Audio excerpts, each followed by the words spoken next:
Please note, for maximum picture quality, it may be necessary to adjust the tracking control on your VCR.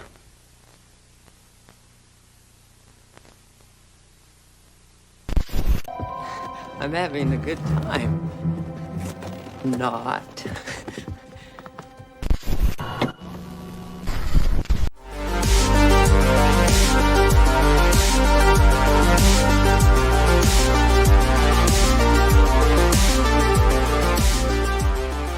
I can't do it. We'll do it live. Okay. We'll do it live! Fuck it! Hey-oh! Hello. Look who I got back. Surprise. It's me. What is going on, guys? Happy 2025. Happy belated New Year. We had originally planned to do this, I think, on like New Year's Eve or something. New Year's Eve or New Year's Day, but I worked both. So. Yeah, so the timing just wasn't right. So we wanted to at least wait till the weekend. So that way we could give a proper show. We're going to have like a lot of fun, like tier listing all these things. We even like prepared like a list of He did. I printed them. all like the movie synopses and stuff. So that way we don't like get confused and we can actually remember what some of these fucking movies were about. Because you guys might be aware of how my memory works. What is going on, Uzi? And absolutely.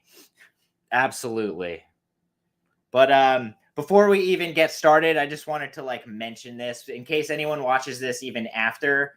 The place I manage and run today in Jersey City, it is a skateboard shop. A lot of people know it, NJ Skate Shop.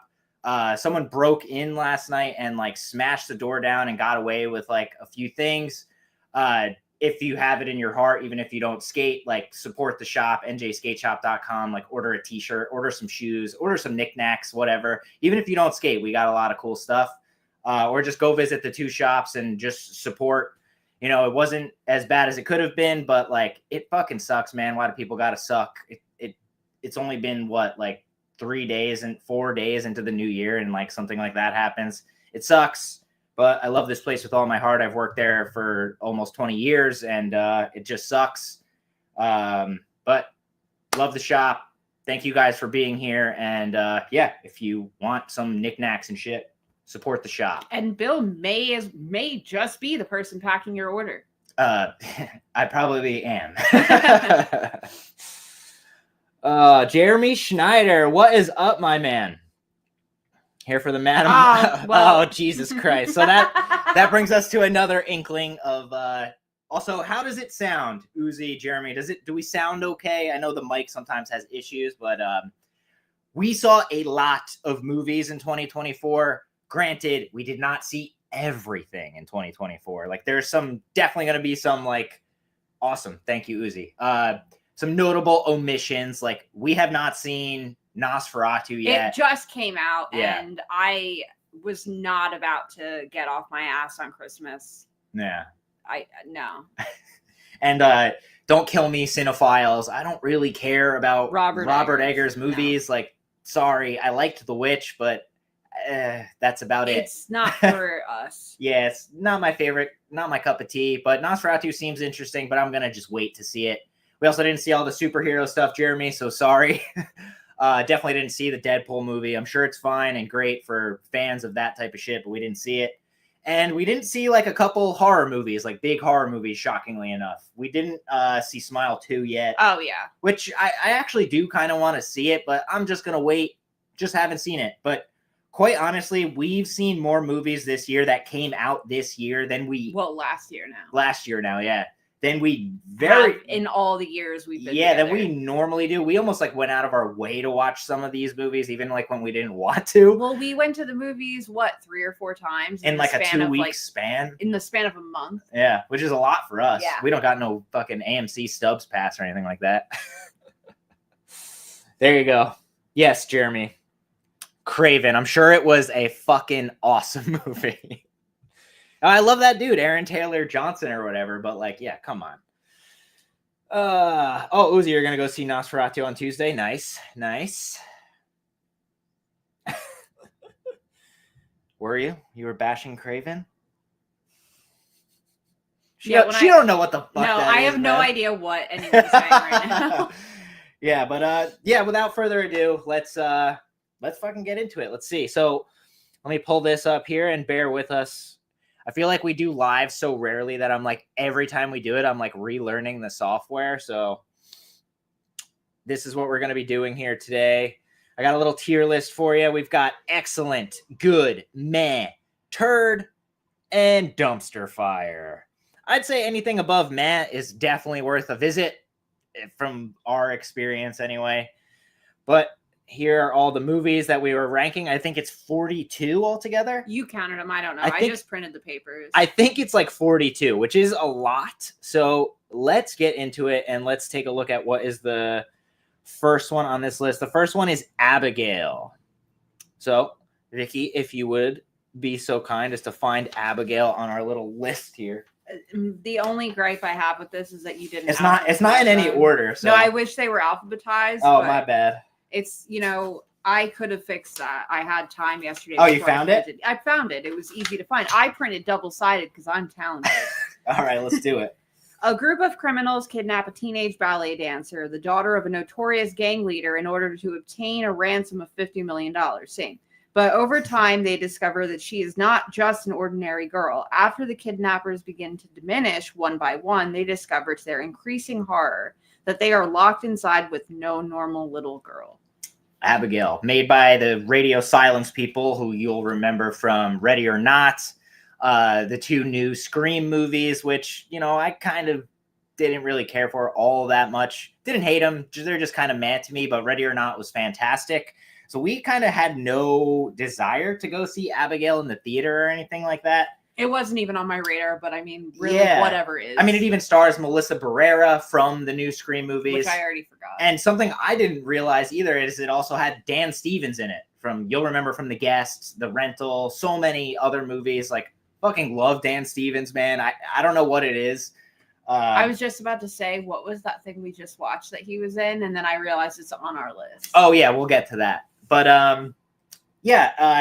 I bought this blind. I think it was the very last thing I ever bought from Target because before they pull don't movies. They don't fucking sell movies anymore, which well, sucks. We found out today they do, but only if it is with a book. If it's based on a book and they can market it together.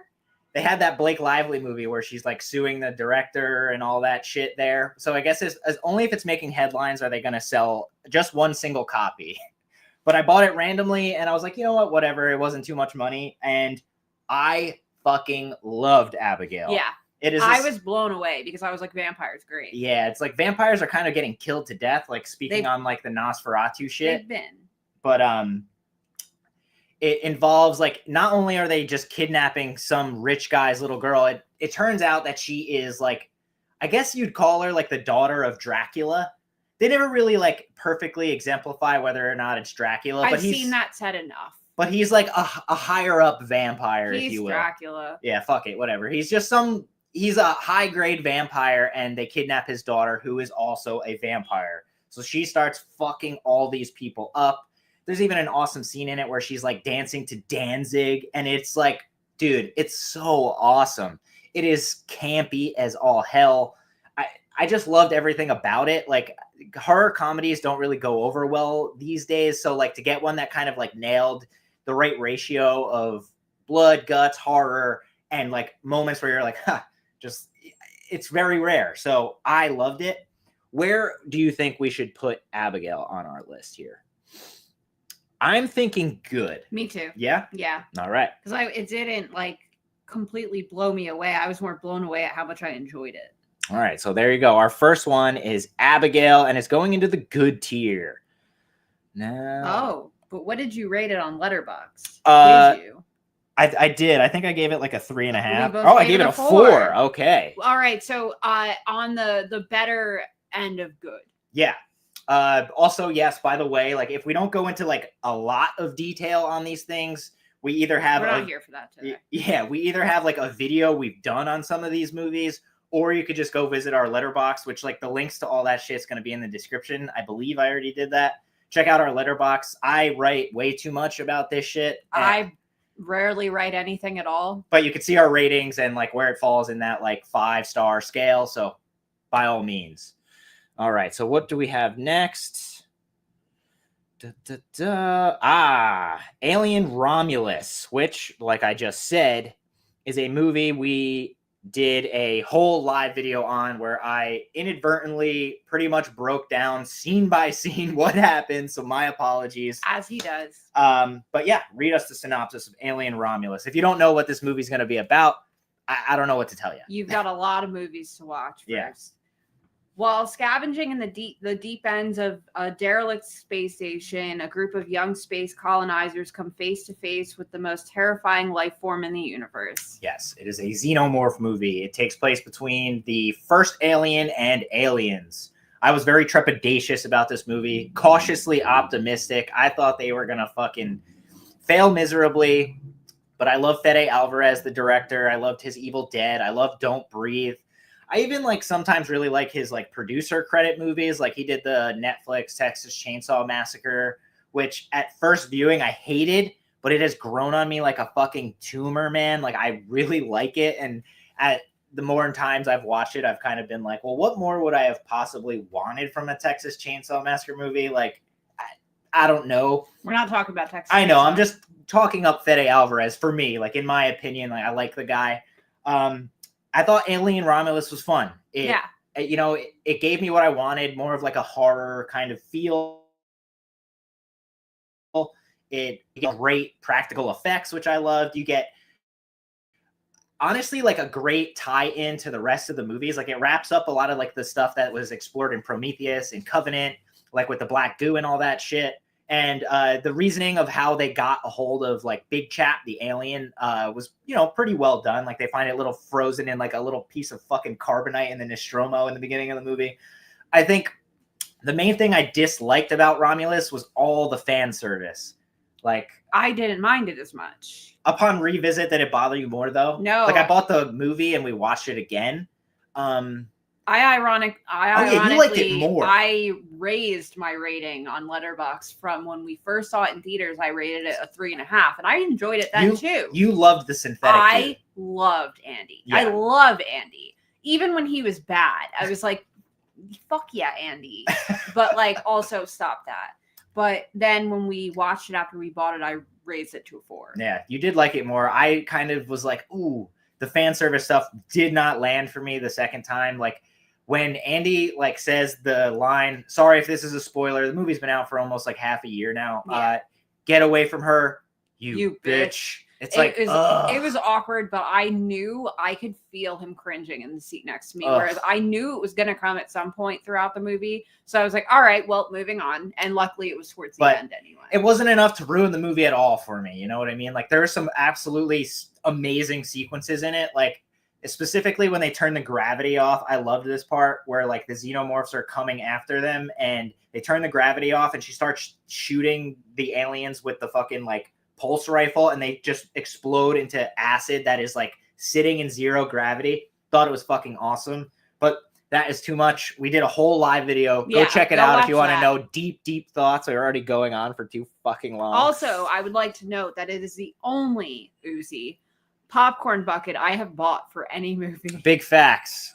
It's the only one. And I didn't buy it. Bill bought it. We'll check the chat in a second. I'm going to put this in good. Yeah. I love it.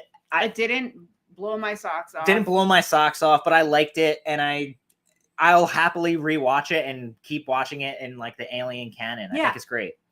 I get why people don't like it though. 100%. Like, I'm a big fan of the series. So to me, it was fine, but I can't see what you have pulled up next, but the chat's been going. Yeah, we'll look at the chat. Okay, so next up is going to end up being Beverly Hills Cop, Axel F. But we'll get to that in a moment. Let's take a look at this chat here. Uzi, you are killing it. Let's go through here. All right. I like that, Jeremy. Waiting for Nosferatu 2. I saw a couple funny ones. It was Nosferatu 2 Fast 2 Furious. They have Cenobite beer. What do you have? Oh, some non-alcoholic koozies here. I got my Museum of Death. And I felt awkward showing the side that says time to play. So that's the one time you'll see it. What is going on? Welcome if you're new here. What do you got, Uzi? You saw Romulus. We talked about it. I started really strong and then petered out. I completely agree. Let's see. Dude, it was cringe as fuck.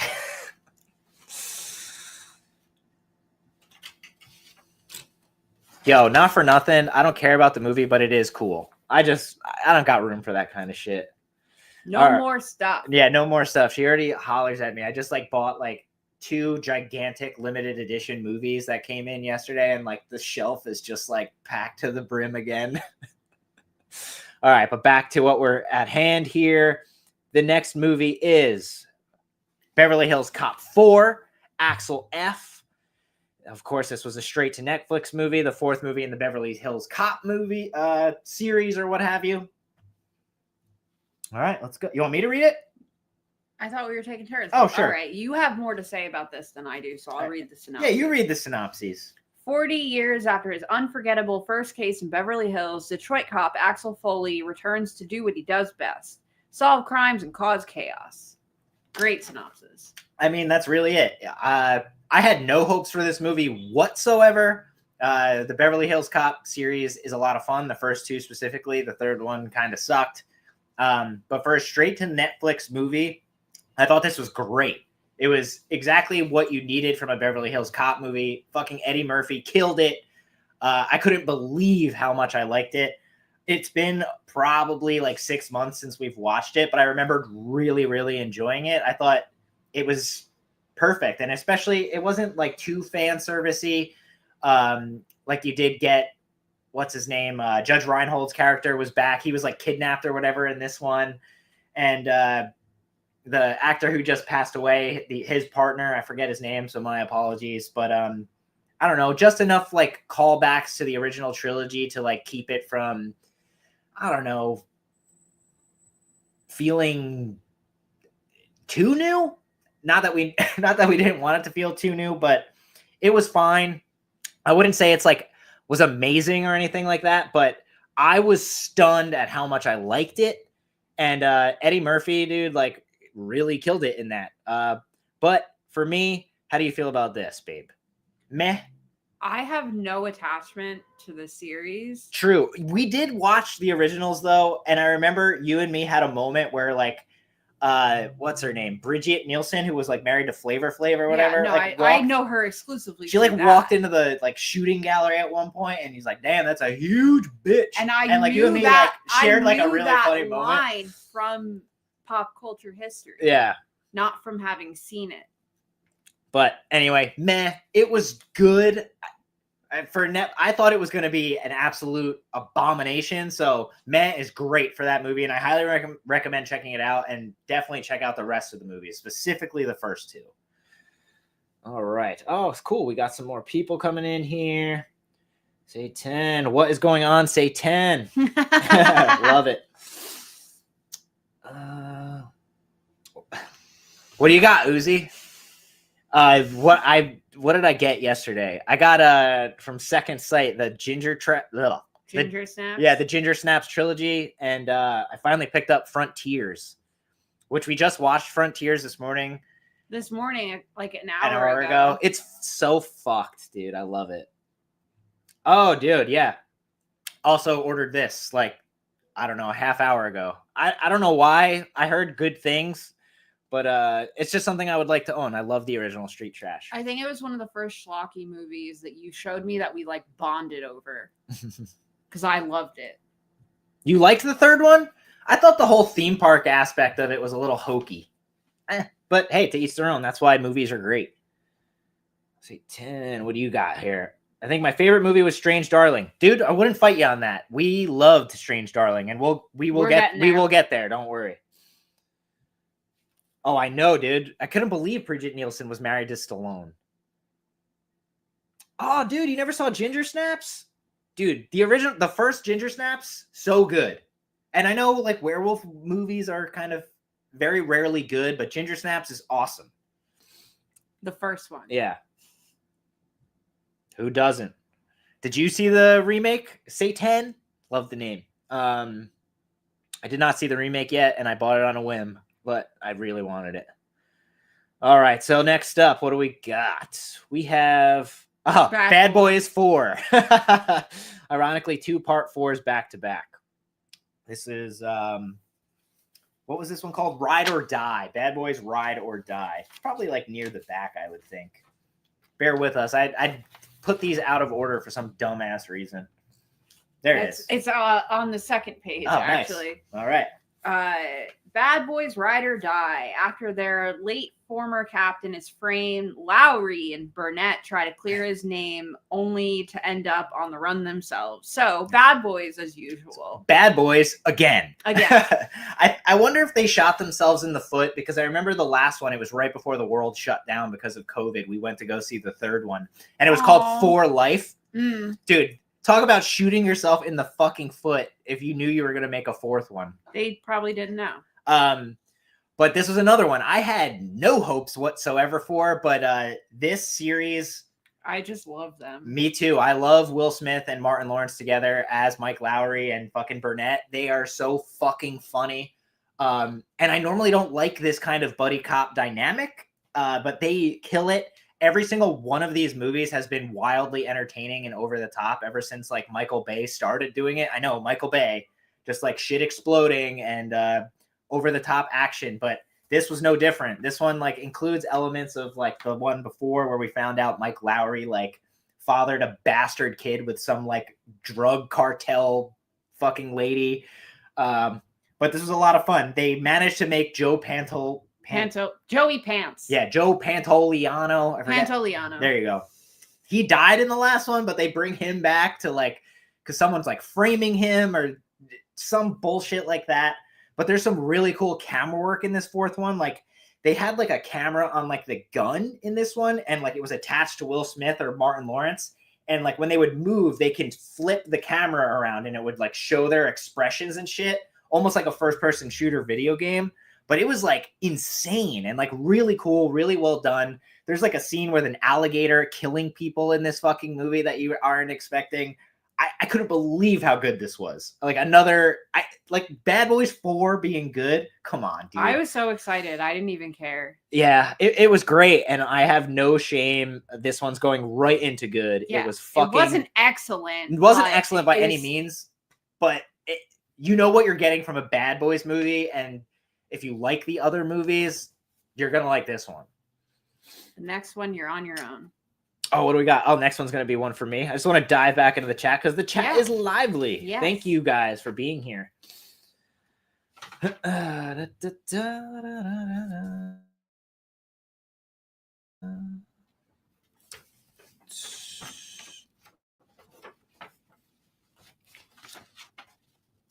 is this? Oh, I always thought Wrong Turn 4 should be subtitled Full Circle. Dude, I have all those movies, and I've had all those movies for years. I don't think I've watched past part 3. Sorry. I remember my friend growing up had a little sister who was super into horror movies, so every now and then he'd like bring her to my apartment to like borrow movies to watch. And because she was so grateful for me like letting her borrow movies, one day she bought me Wrong Turn 4 on DVD. So shout out John Cruise's little sister. All right, where are we at next? Beekeeper. The Beekeeper. Ah, okay. You watched this on your I own. watched this one on my own. Okay. I'll read the synopsis. Yeah, go for it. It's short and sweet. Yeah.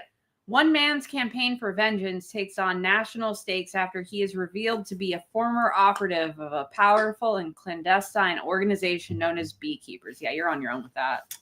Yeah, this was a random one. I watched this one on a plane to go to a buddy's bachelor party. Oh, that's how you watched it. I was like, when did you watch this? Yeah. I knew what I was getting into with this. It's Jason Statham kicking ass. It has an interesting plot.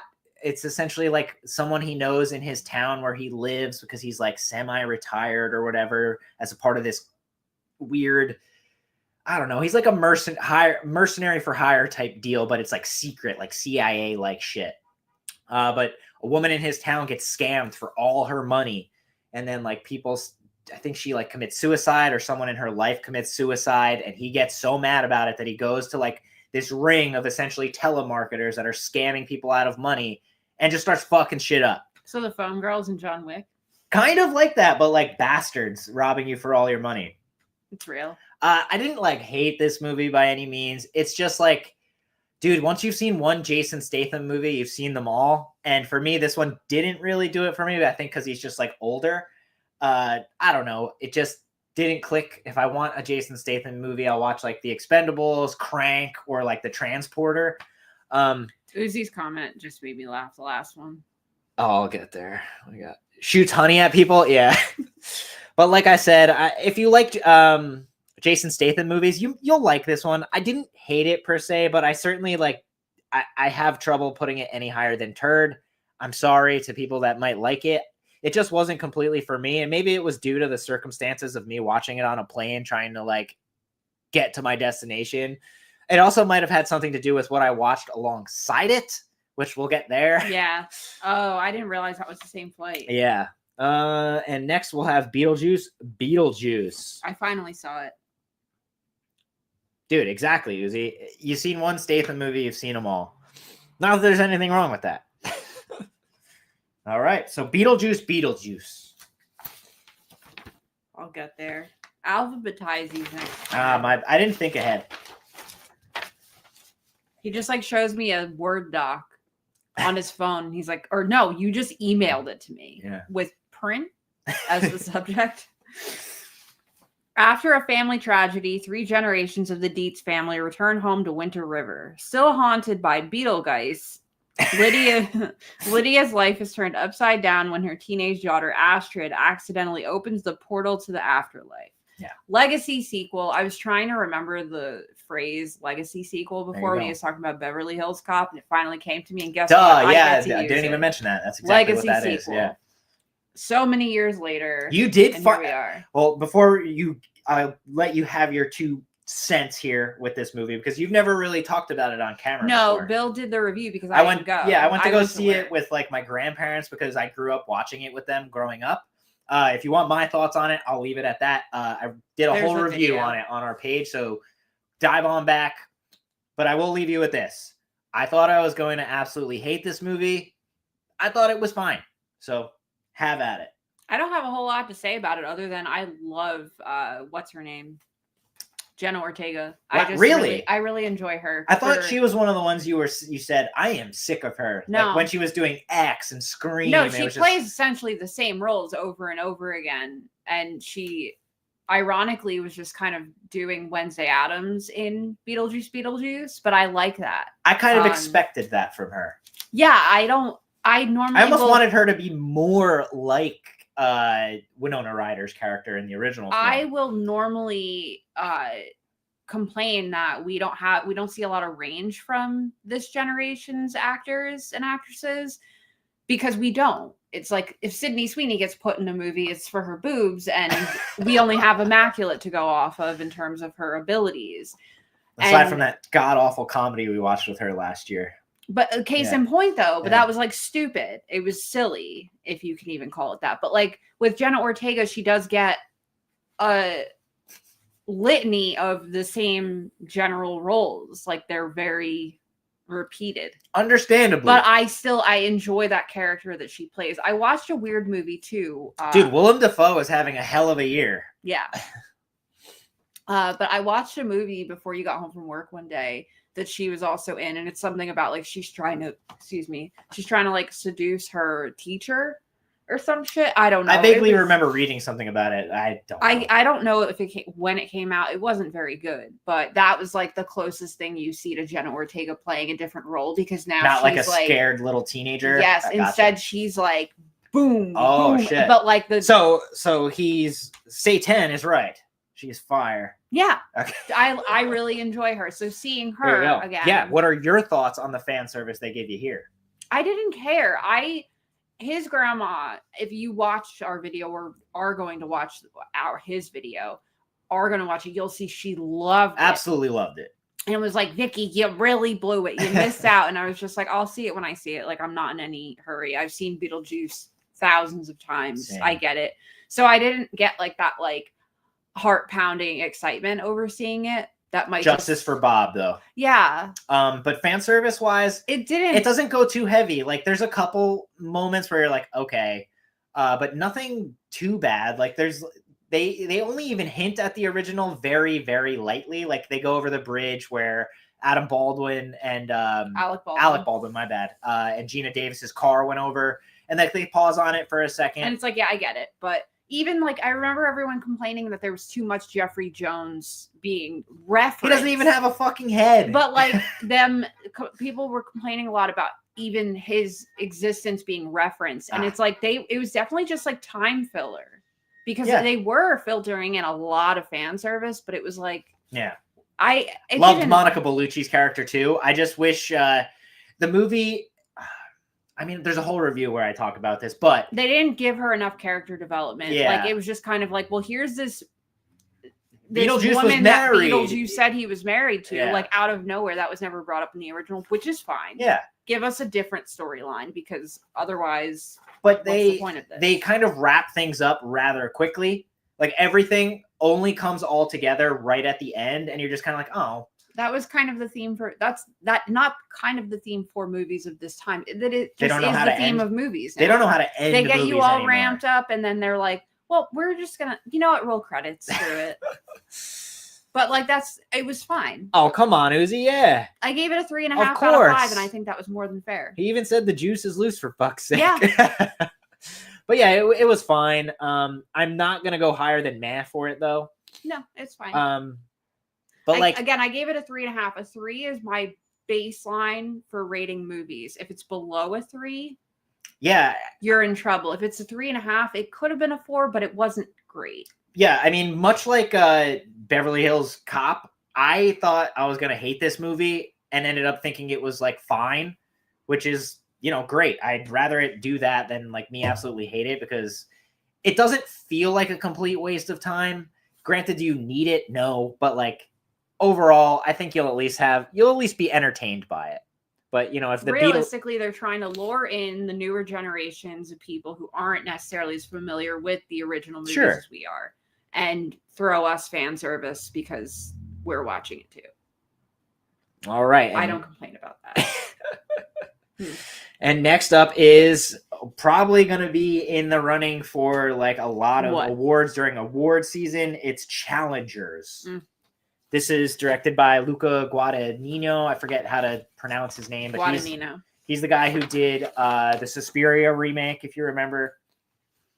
Tennis player turned coach Tashi has taken her husband Art and transformed him into a world-famous major champion. To jolt him out of his recent losing streak, she signs him up for a challenger event, close to the lowest level of pro tournament, where he finds himself standing across the net from his former best friend and Tashi's former boyfriend.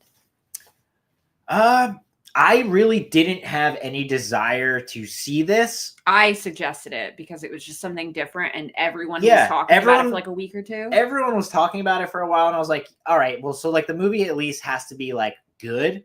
And I'll agree. Like it's good, but it mostly just seems like a vehicle to almost like tease sexual shit between like Zendaya and like these two guys that she like had a fling with the one and then married his friend. After she gets hurt and blows her knee out, she goes with the other guy. It's really weird. And there's a lot of like references to them like fucking throughout the movie. The score's awesome. Who did it? Trent Reznor and Atticus Ross, who, dude, they fucking destroy soundtracks. I mean, The Social Network, what have you, like awesome. Trent Reznor, obviously 9 Inch Nails. But I thought it was good, but like there wasn't enough meat on the bone for me. Like it almost like was weird. Like it was shot super well and very like, it's an A24 movie. So it's like you get that like almost like pompous, like really, I don't know, full of itself arrogance about it. Like Zendaya or however. Zendaya. And she does great. In my opinion, they put her in the movie to get people to go see it, regardless of what it was about, regardless of the writing, what have you. That's not to say it's a bad movie. I agree with Bill. It's a good movie. I gave it a 3 out of. I wouldn't say it's great. I gave it a 3 out of 5 because I think technically speaking, in those terms, it was a good movie. Yeah. way too fucking long though. Like they drag that shit out forever, and like there's a sequence at the end where they're like playing head to head in this tennis match, and it is slowed to such a degree, and then all of a sudden we get a sequence where like a camera is attached to the tennis ball. I have epilepsy and I get very nervous. I also have an anxiety disorder. So needless to say, I was covering my eyes on a movie for the first time in a while. But it just goes on and on and on. And like, I don't know. It's great, technically speaking. It's an awesome movie. And if it wins awards, I completely understand why.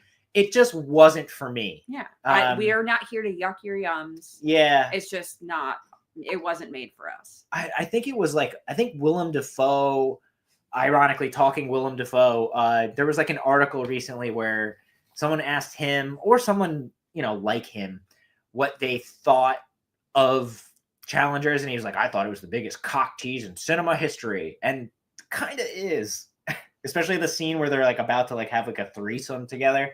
And then they just cut. Yeah. I don't know. I was kind of relieved that they did. Yeah, but I don't need this. Luca Guadagnino, however you pronounce it, though, Guadagnino. He does great work. Everything I've seen of him is technically great, and I liked the Suspiria remake. Challengers was fine, great film, but like for me, it wasn't for me. Yeah, but I'm still gonna put it in mad because like watching it's a well done movie. Yeah, it's just for anyone else. I would be trepidatious to put it in turd because it is good. It is a good movie. I just have no desire. I would never rewatch it. A turd would be a really bad movie where they spent the whole budget just casting Zendaya. Yeah. All right. So next up is going to be Civil War. I was in the room, but I didn't actually watch this. Let me just go through the chat here. Yeah. They've been popping off. Let's see. Don't make me torture her again. What? No. Uzi says, don't you want to watch another Lindsay Baker's Giallo instead? Ironically, last night we were like thinking of what to watch, and I had just gotten that Blood Tracks movie in, and I really wanted to watch it, so we watched that. But all this next week, we're going to watch nothing but Giallo movies. Well, not nothing but I approached him at the end of December with, hey, it's Giallo January Giallo, whatever. Like, we have this entire corner and shelves full of Giallo movies. Like, what are we doing? We should watch one every night after work. Like, that will go back to what we were doing when he was ordering all of these movies. And then immediately forgot and didn't. And now it's January 4th. I think it's something you had to have grown up with, Uzi. I imagine you didn't like see it when you were younger. Vicky hated it too, but what? The Keep. I didn't hate it. It wasn't for me. I saw it like when I was super young, so it like had like that kind of nostalgia for me. But I completely get it. The movie is totally nonsensical. But yeah, next up is Civil War. This is Alex Garland, who wrote 28 Days Later. He directed Ex Machina. He directed Annihilation and Men. All right. Another A24 film. In the near future, a group of war journalists attempt to survive while reporting the truth as the United States stands on the brink of a civil war. Stresses me out because I just read a news headline. Essentially. Yeah, you weren't like super invested in this one, but I had really, really wanted to see this movie. I like kind of love war movies for some reason. I don't. B, I would look up occasionally and realize I had no idea what was going on, and yeah, go back to playing my phone games. I think what I loved so much about Civil War is it almost led you to believe that it was like kind of like a very true to now kind of movie. Like it was going to be like, you know how all the turmoil in the US right now of like, you know, we don't like each other, like red versus blue, this, that. It leads you in to believe that it's going to be that, and the war, the United States is like torn apart by like, you know, disagreements, and like some states are seceding, and it is that to a degree, but it never like chooses a side, which I really like. And it's also not specifically dealing with the war itself. And Ron Swanson as the president, dude, fucking awesome. But it mostly, the shock to me was that, like I said, you do not follow the war. You follow Kirsten Dunst, who is a war photographer, and famous photographer. and she's going around to the States and like shooting like these really provocative photos of everything that's going on in the United States, all the turmoil, all like the people being killed. And her hopes is to get to to Washington, D.C. and interview the president because he is about to be assassinated. And she wants to like have a word with him and like get that shot when he's about to be assassinated. It is dark. It is grim. It's a brutal look at like, you know, realistically kind of what we are going through. And this is like that turned up to 11. Like if the world actually went forward with all the shit you hear in the news, like it would be kind of like this, I think. The performances are great. The war scenes are fucking incredible. And there's some really unnerving moments, specifically one where these two groups of people are like shooting at each other, like in like a war zone kind of territory. And they start playing, what the fuck is it? There's like a crazy like old R&B song that plays. And it's like so out of sync with what's happening. Like you're seeing people be killed and it's just like this R&B, like happy-go-lucky song playing. I think it's like Naughty by Nature or I don't remember. I think that's who it was. But anyway, I think the movie was great. Very unnerving. And I love the performances. I don't know what more I would like have wanted from it. Maybe more of the war stuff rather than constantly following Kirsten Dunst. But there's that great moment with what's his name? Her husband, the guy from Breaking Bad. I love that you keep Todd. Yeah. What's his name? Jesse Plemons. Jesse Plemons. And wow. Like, what kind of American are you? And he just starts killing people. This thing is working today. Hell nice. Yeah, baby. But it's fucked, dude. And I loved it. I specifically liked it because it was not what I was expecting. I'm sure some people had a problem with it because of that. But, you know, artfully done, A24, they do like really highbrow shit. And this is no different. This one's going right and good for me. I don't know what I wanted more from. Maybe more of the war shit, like I said. But it's good. It's great. And I'll definitely want to rewatch it. Hit the chat. Hit the chat. What do we got? Dun-dun. Hell yeah. What up, Swole Monster? How goes it? Let's see. Civil War and Joker 2. Really? That's fair. A lot of people I heard did not like Civil War. I felt like I was kind of in a little bit in the minority there. I think people wanted them to choose sides, like, you know, like far right, far left. Have a definitive answer to it because it was so relative to reality. Yeah. But I saw mostly praise for it. Really? I was like, I got to watch that. And then I keep not. I liked it because it didn't. But I completely understand your opinion. Joker 2, we did not see. That's not on our list. I had no desire to see it, nor... And we have HBO, and we still haven't clicked play on it because I just really have no desire to see it. If you watch it, I'll go get my nails done. I don't get my nails done. That's the joke. Haha. That would be amazing. What do we got next on our list here? So next up, Cuckoo. Okay. Cuckoo. This one was another one. I had heard like god awful things about this movie and didn't really have any desire, but I've wanted to see it for a while. So how did we watch this one? It was on Hulu. I just want to give people a way of seeing these things. Oh no, Prime? Hold on.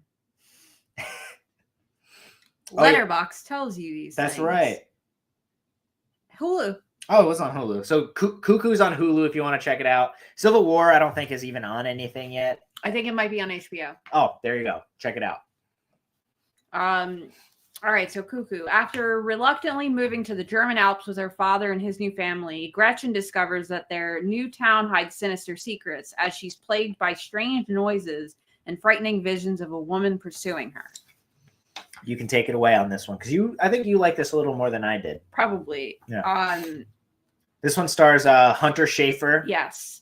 From Euphoria. It was nice seeing her in a different role, giving us some depth there. And Dan Stevens again. Yeah, so that was what I was trying to remember what we just saw him in. I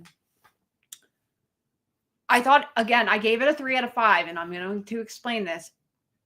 It was good, teetering on great, but like fell in the middle for me. Yeah, I wouldn't give it a 3.5. I thought about it. I really leaned into it, and then I was like, I cannot do that. Excuse me.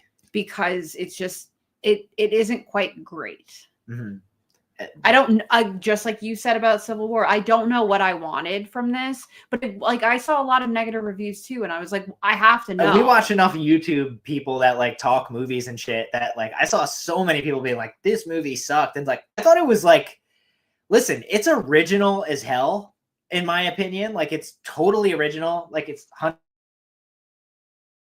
Schafer loses her mom and like is And living her with her mind. dad, and like they're in the middle of Germany, and then out of nowhere, Her Dan lion-ass Stevens dad. like has her working for him, and then all of a sudden this weird woman with glowing red eyes and like this almost like Dracula like mouth that starts like pursuing her at night, and it's like really fucking scary. Like she Not to interrupt you, Okay. but I'm going to. The woman pursuing her, if you've seen Cuckoo, bless you for knowing this. I hope you've also seen Party Monster, because Marilyn Manson is in Party Monster. I think her name was Tina. Yes, her name. Marilyn Manson dressed as a party girl with like lipstick. Oh, you're saying smeared all over. she looked like this? The Okay. woman pursuing Hunter Schafer in Cuckoo reminded me personally of Marilyn Manson as Tina, I guess, in Party Monster with the lipstick smeared all over his teeth. That's what was going through my mind the whole time we watched it. And it's just clicking in my head now. I thought she was like, scary, dude. so was Marilyn Manson There in you go. Party Monster. But I couldn't connect it until right now why she looks so familiar to me. Got it. And it's definitely that. I thought it was brutal.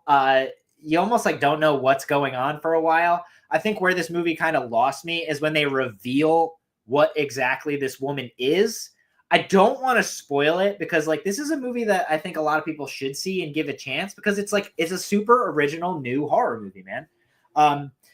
And then let me know what you think of the reveal. The reveal is what kind of like I was like, kind of a bummer, but like it's still original, still cool, and the ending was interesting. The best way I could explain it and why a lot of people probably didn't like it is if they're unfamiliar with David Lynch or straight up just don't like his work, or are unfamiliar or straight up don't like Giallo movies. It's like if The girl David does Lynch, remind me of a Giallo killer. If David Lynch directed a Giallo, Okay. it would be Cuckoo. And it would be Cuckoo. And I'd probably still fall right in the middle in my rating. Like I wouldn't like it any more or less if David Lynch did it. Would you fight me on putting this one in meh? That's fine. Like I don't get me wrong, I thought it was good for sure. I think if it kept going with like the mystery a little bit longer instead of revealing, and then you're dealing with like the reveal for like, I don't know, the last 25 minutes of this movie, I would have liked it and would have been a little more into it. The reveal is just kind of silly in my opinion, but I'm just happy it's original and the very reveal is interesting. so David Lynch that I am Kind of. still shook that he wasn't the one who directed it. And if he had been offered to direct it, I wouldn't be shocked because it is so absolutely crazy and ridiculous. Next up is going to be You Only. So that means I'm going to take a pee break. But let me look at the chat first. Uzi, what are you saying about Cuckoo here? Dug the trailer. Want to see it still. I think the trailer was... Yes, it was. Yeah. That was what made her originally like be like, oh, well, like I want to check that out. Yeah. I was kind of indifferent on it. Like from the start. And then there I was. And I don't ever fight to go to the movies. Yeah, you're damn right. We fucking love David Lynch in this house. As a matter of fact, I think I have... Oh, yeah. You have your Blue Velvet. Your Blue Velvet t-shirt. Every celebrity's Criterion pick. Yeah. What you got here, Uzi? A David Lynch Giallo would be called Strawberry Rubber Band or some shit. And not a single strawberry would be present. Yeah. Monkey in a suit flying a kite or something. All right, so next up, let me just take a look at what it is. It's Don't Move. Oh, Don't Move, another Netflix original. I caught like the last, I think, 10 minutes of this when I was coming home from work and she was home watching it. It looked interesting to me. I just haven't gone back and rewatched it, so I'll let her fully take this one while I take a pee break. You guys can Godspeed, guys. Yeah, you guys can watch me struggle opening my NA beer with this scary, I am convinced it's going to break bottle opener. All right, so Don't Move. A grieving woman in a secluded forest encounters a killer who injects her with a paralytic drug. As her body shuts down, her fight for survival begins. If any of you have come across this on Netflix, and you know it's so wonderful how those previews just start playing on Netflix unprovoked. I watched that preview so many times, then finally one day I was like, you know what? I feel like watching a movie. I'm just gonna watch this. And naturally it stopped popping up for me once I did. The preview doesn't do it justice. It's better than what the preview gives you. She does move over time, but like you get that sense, like the fight in her, that adrenaline that she's trying to escape. I don't remember a lot of details, unfortunately. It wasn't a great movie by any means. It could have been a lot better, but there's only so much you can do with a plot line where this woman's just injected with a paralytic and is trying to escape while also trying to regain movement and motion. Think the scene in Kill Bill with Uma Thurman, move your big toe, but a whole movie. It's not the whole movie, granted, but the preview would lead you to believe that. What did I give it? I gave it a 3. Again, right in the middle. It wasn't a bad movie by any means. I might even go as far as to rewatch it this year and see what I forgot. Maybe I'll make Bill watch it. Who knows? Probably. Yeah, I mean, from the last, like, oh, wait, hold on. Did I put this up? My bad. Add to stage. Sorry, guys. Like I said, I'm constantly, like, learning how to use this crap. All over again. But I saw the last, what was it? 10 whatever minutes. And granted, the movie's ruined for me, essentially. Like, I know what happens. But it looked cool to me. Where do you want to put this one? Meh. Meh? Yeah. All right. There you go. Don't move. I really wish that in these tiers you could like write reasons for why. Like even if it's just that's like why one that's word, what this video's for. No, but like even if it's just like one word reasons, like Cuckoo and meh, the reason would be the end. Next up is going to be The First Omen. Well, let me just go through the chat a little bit here. Yeah. Sometimes I don't get the don't move. Wait. Sometimes I get the don't movies confused. Don't move, don't breathe, don't answer the phone, etc. I mean, when I saw there was a movie coming out called Don't Move, like I feel like I only heard about it like the day before Netflix put it up. I don't hear about movies until people start complaining about them. Oh, here you go. Satan wants to know, while he pee, what's your favorite Seinfeld episode? That's a bold question to ask her. All of them. Yeah, I keep it on a constant loop, actually. Oh, Uzi, man. The dealership is so fucking good. High five. I'm going to need some time to think about it because my brain is a constant working of references to Seinfeld in any given moment. I think I gave you a different one to any situation every day this past week. Yeah. He said to me the other day, nice. When do you think the cutoff is for Happy New Year? Oh, yeah, we have like a Larry David what do you moment. think? Like Saturday is the last day we really have to say Happy New Year? And my brain immediately went, I once got Happy New Year in February. That's just, and even then I remember like moments more than full episodes. Like he'll come in the bedroom after his shower in the mornings and I'll have an episode going. And he's like, I swear to God, every time I enter a room, this episode is on. It's just because it's every single episode is good. I don't think I could even pick a favorite one either. I ironically love the clip show. I think like the 100th episode. Ironically, I just skipped that last time. Bummer. There's like that moment where like it's like slow motion scene of Jerry finishing the race, and they have that like Superman theme playing. I swear to God, and then they just start showing like all like the clips of them like hugging and like running to each other. I like tear up at it. I will say it's right so now, beautiful, dude. One of the past few mornings, I just watched the episode again when George gets the toupee, and it's been replaying in my head at work every day. And I work in an office that looks like Jerry's apartment because it is an apartment that's an office. And I walking by one of the windows just yesterday or the day before, I thought to myself, I hate this thing. And here's what I'm doing with it. And I was just walking from the door to my desk. I couldn't pick just one. Right now, at this very moment, that's because it's stuck in my head. That's my favorite one for now. Yeah, I would have a hard time. Oh, how could you not? Twix. George, you're bald. Dude.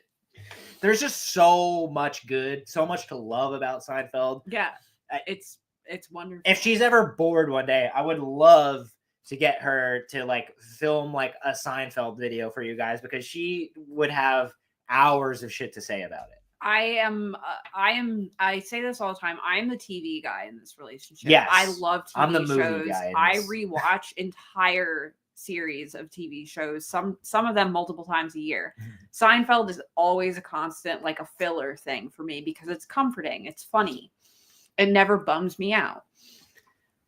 I've thought about doing videos like talking about The Wire, one of my other favorite shows, or The Sopranos, things like that. Seinfeld I would have to do in pieces, series form, because there's so much. Which, did any of you guys pick up the 4K? Yeah, we really like want to get it, but like, dude, it's like $220, and the case like looks flimsy. This old like DVD one we have is like fucking rock solid. Like, I don't know. I have it on my wish list on Amazon. I just want to check there you go real quick. That Uzi just named your series whenever you want to do it.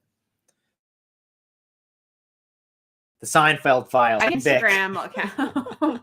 I think there's already an Instagram account called that, or a website where it has like Wikipedia type breakdowns of all the episodes. Dude, yeah, The Wire is one of those shows that like you really don't understand how fucking good that shit is until you actually sit down and watch it.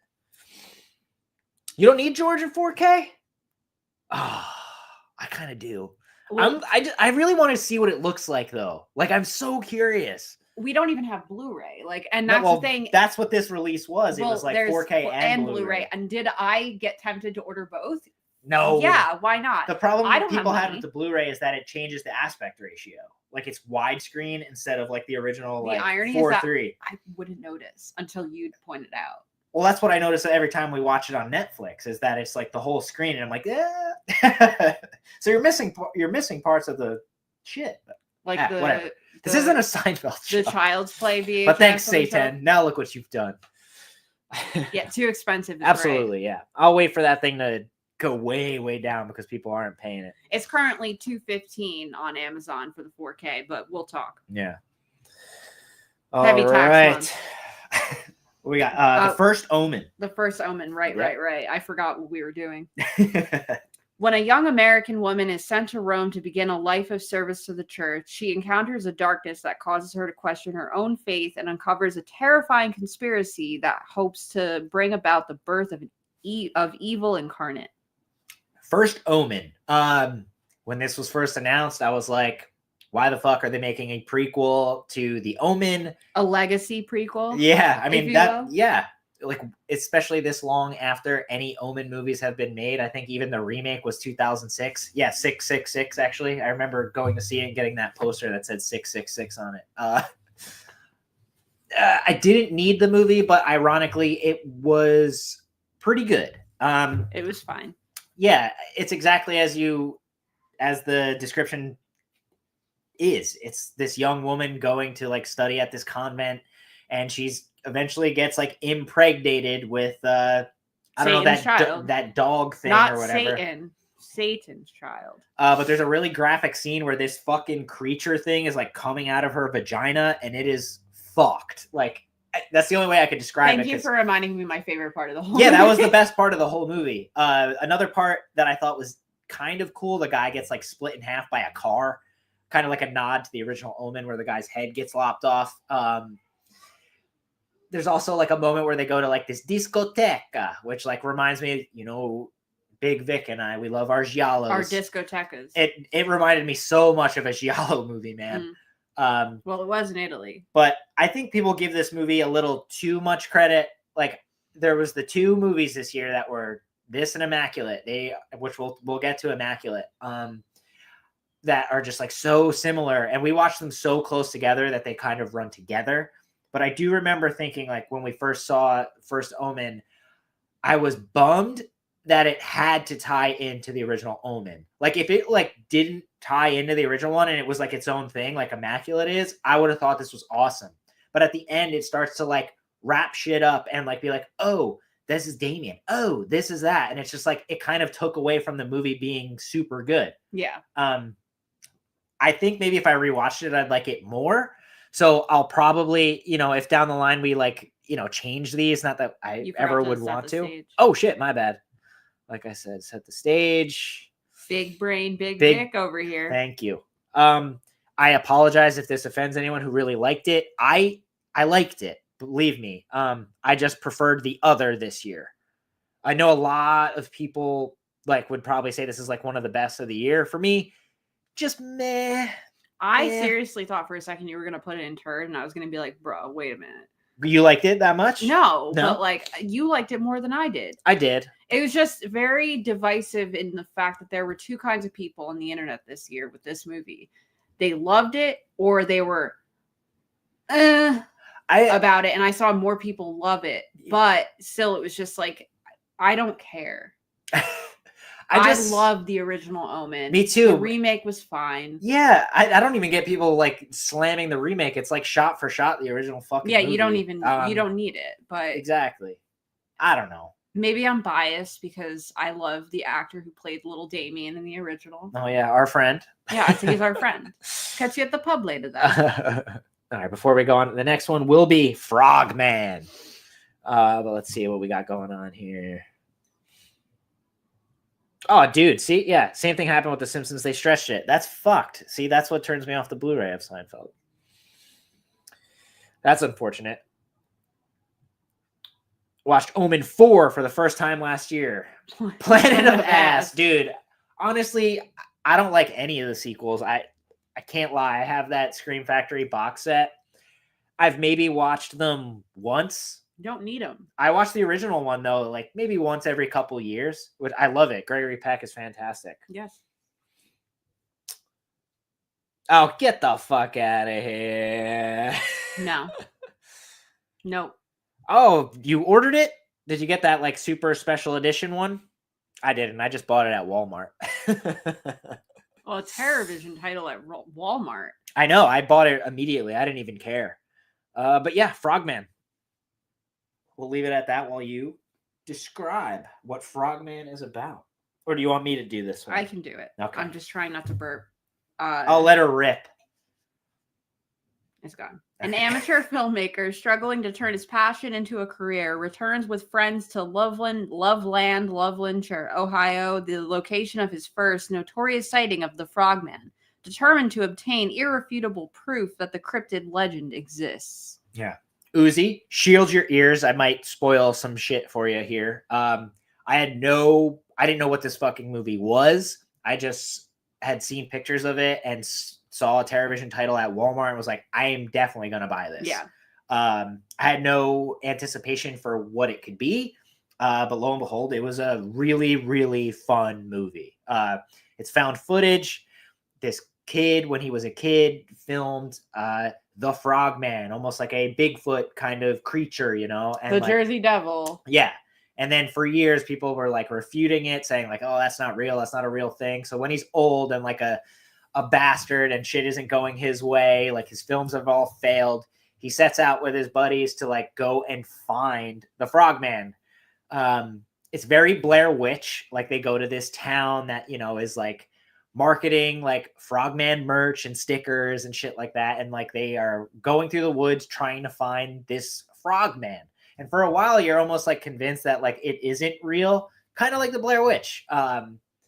But eventually they do find something. I won't spoil any more than that. And then this movie goes off the fucking rails, dude. And that's why I liked it. You get brought into like this sore zone, and there's like people like of the occult, like kind of worshiping this thing, and people turning into fucking frogs. It's crazy, dude. And this movie to me is worth it for the last 15 minutes alone. Up until then, it is kind of boring, so I'd understand why people wouldn't like it. But if you like Blair Witch and like that kind of storytelling, this will be right up your alley. Now, oh yeah. You forgot to set the stage. God, thank you. How is anyone going to know? What would I do without you today? I love that you realized it before I realized it this time and still cursed yourself. So that's cool. Where should I put this one? Let me preface this by saying I gave a lot of 3s this past year. Okay. Frogman being one of them, because I'm not a found footage girl. Like, that's just not my jam. Blair Witch I'm not was really a fine. found footage guy either. But... Frogman was fun, and I remember when because when you bought it, I was like, Jesus Christ. And then, much to her chagrin, every time a new package is waiting in the mailbox. Yeah, or we go to the store that has movies and he picks anything out that isn't an upgrade of a movie I've already seen with him. But Frogman was fun. It was just... I also like cryptid style tales. Like, I love that we're in New Jersey, like the whole Jersey Devil thing. I love that kind of shit. That hokey old wives' tale, fucking folklore type shit. I love it. Like Bigfoot, love it. Fucking Nessie, love it. So this is like kind of like that. I'm putting it in good. Would you fight me?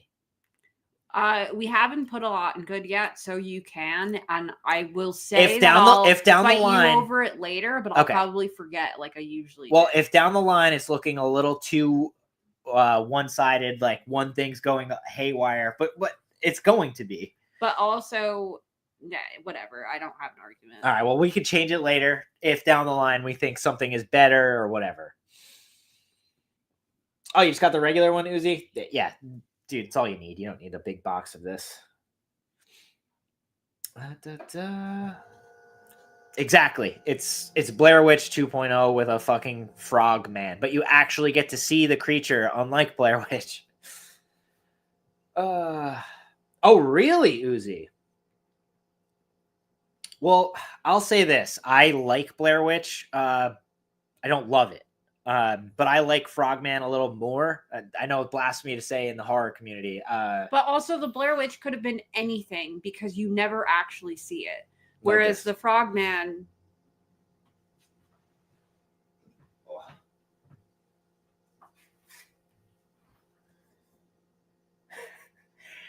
I think you'll all laugh when you hear like the fucking like menu screen on this is like some satanic like growling. It's like, oh, that's right. We had the menu playing, and we had it playing forever because I think like Vicky got home from work or something. It was like taking her makeup off or something, and it just like kept playing over and over again. Dude, it was just like satanic temple in our fucking apartment, just echoing. I can imagine our neighbors being like, "What the fuck are they doing in there?" I think they already say that based on the sounds of anything we're watching. But yeah, that was definitely one for the books. Yeah. But yeah, Uzi, I think you'll dig it. Although not liking Blair Witch is hard. So I don't know. Really? Oh, dude. Me and my mom hated it when we left the theater, and then when we got home and you were freaked out. We were fucking so scared. And couldn't stop talking about it. It was like one of those movies that had to like almost like ruminate in me. And then all of a sudden I was like, oh no, that was kind of fucking awesome. But also that house was very drafty and dark, and I'm sure it was very quiet, so I'm sure that doesn't help. But yeah, probably. What do we got next on here? Ghostbusters Frozen Empire. I know, shocker. I don't remember much of this. I got a few things to say about this, not much.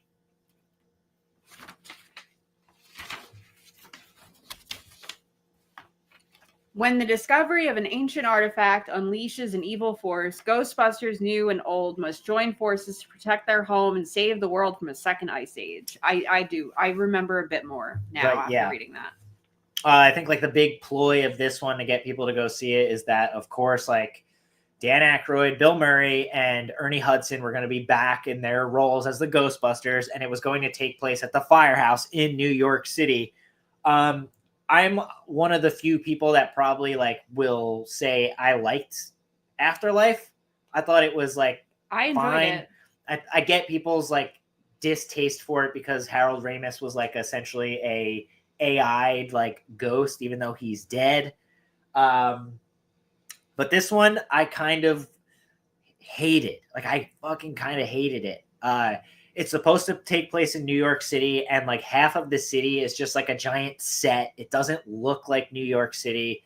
and you maybe get like 15 minutes with the main villain, that big ice guy shooting icicles at people and shit. I forgot about him already. Yeah, and it's just, and Bill Murray, Dan Aykroyd, and Dan Aykroyd has more to do in this one than he did in Afterlife, but Bill Murray literally like shows up for like the last 5 minutes of this fucking movie, and it's just probably like, all they could get him to do. Yeah, which is fair. It's just like another legacy sequel. This one just did not work for me. The villain was kind of dumb. I liked the characters more in Afterlife, and I think like most of the time is spent with the new little girl like falling in love with that like girl ghost. It just didn't. Yeah, it didn't work for me.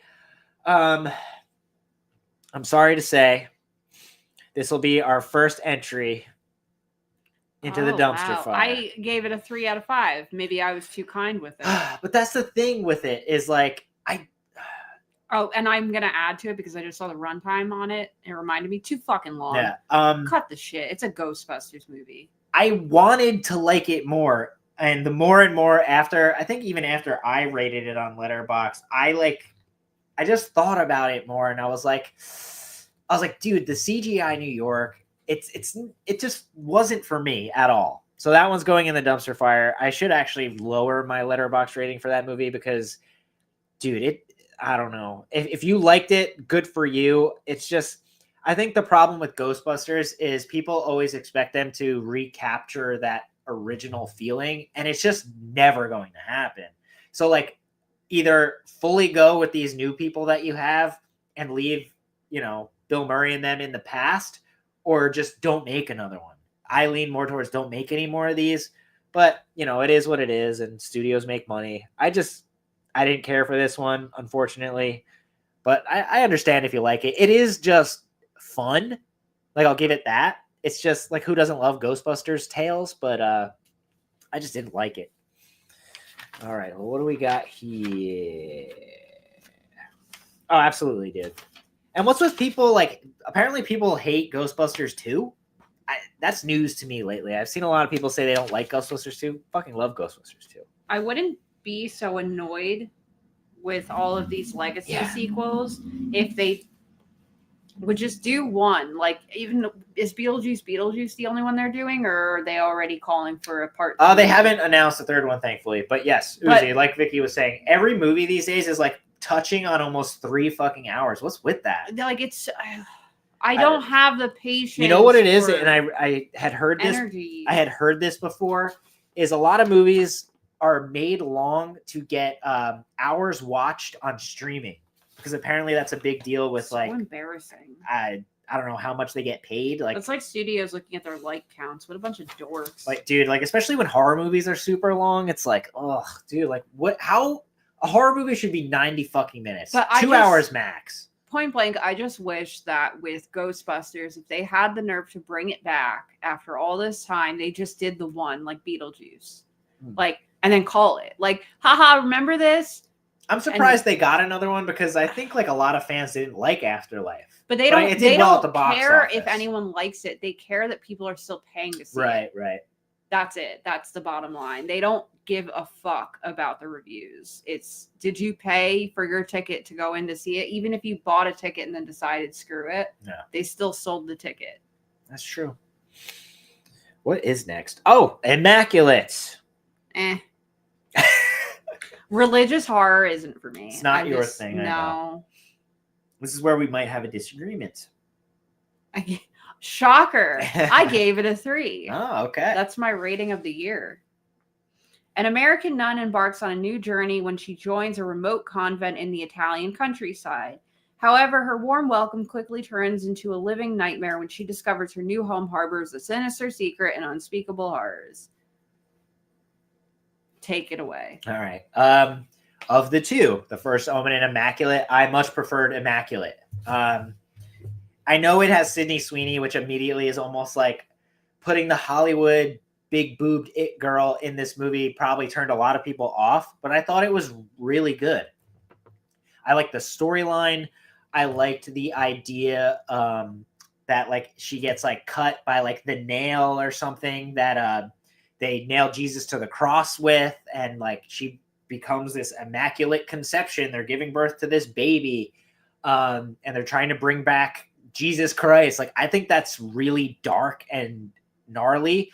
And a lot of the like kills and stuff in this movie are super intense. Like, she lights one of the priests on fire in like that catacombs place down at the end. And I love that you're explaining this to me because like you'll remember. I don't know, but I don't remember. But I loved like the whole sequence at the end where they're running through the catacombs and she's just like covered in fucking blood. Like, it's gnarly. And then at the end, she's faced with like hitting the baby in the head with like the giant stone. It's just so crazy. I did like it better than the first Omen, but again, religious horror movies are just not for me. I want to just throw my hands up in the air and scream at the clouds, enough. But you know, I know that there's a lot of people, we even know a few that like love religious horror movies. It's just not for me. Religion in general kind of puts me to sleep. Yeah. Like, it's not, religious horror isn't really for me either, but like of the two, I much preferred Immaculate for some reason. Maybe just because it's an original story. Yeah, it isn't tied down by the restraints of fitting into like the Omen and having mythology. To squeeze in reference points for us as fan service and such.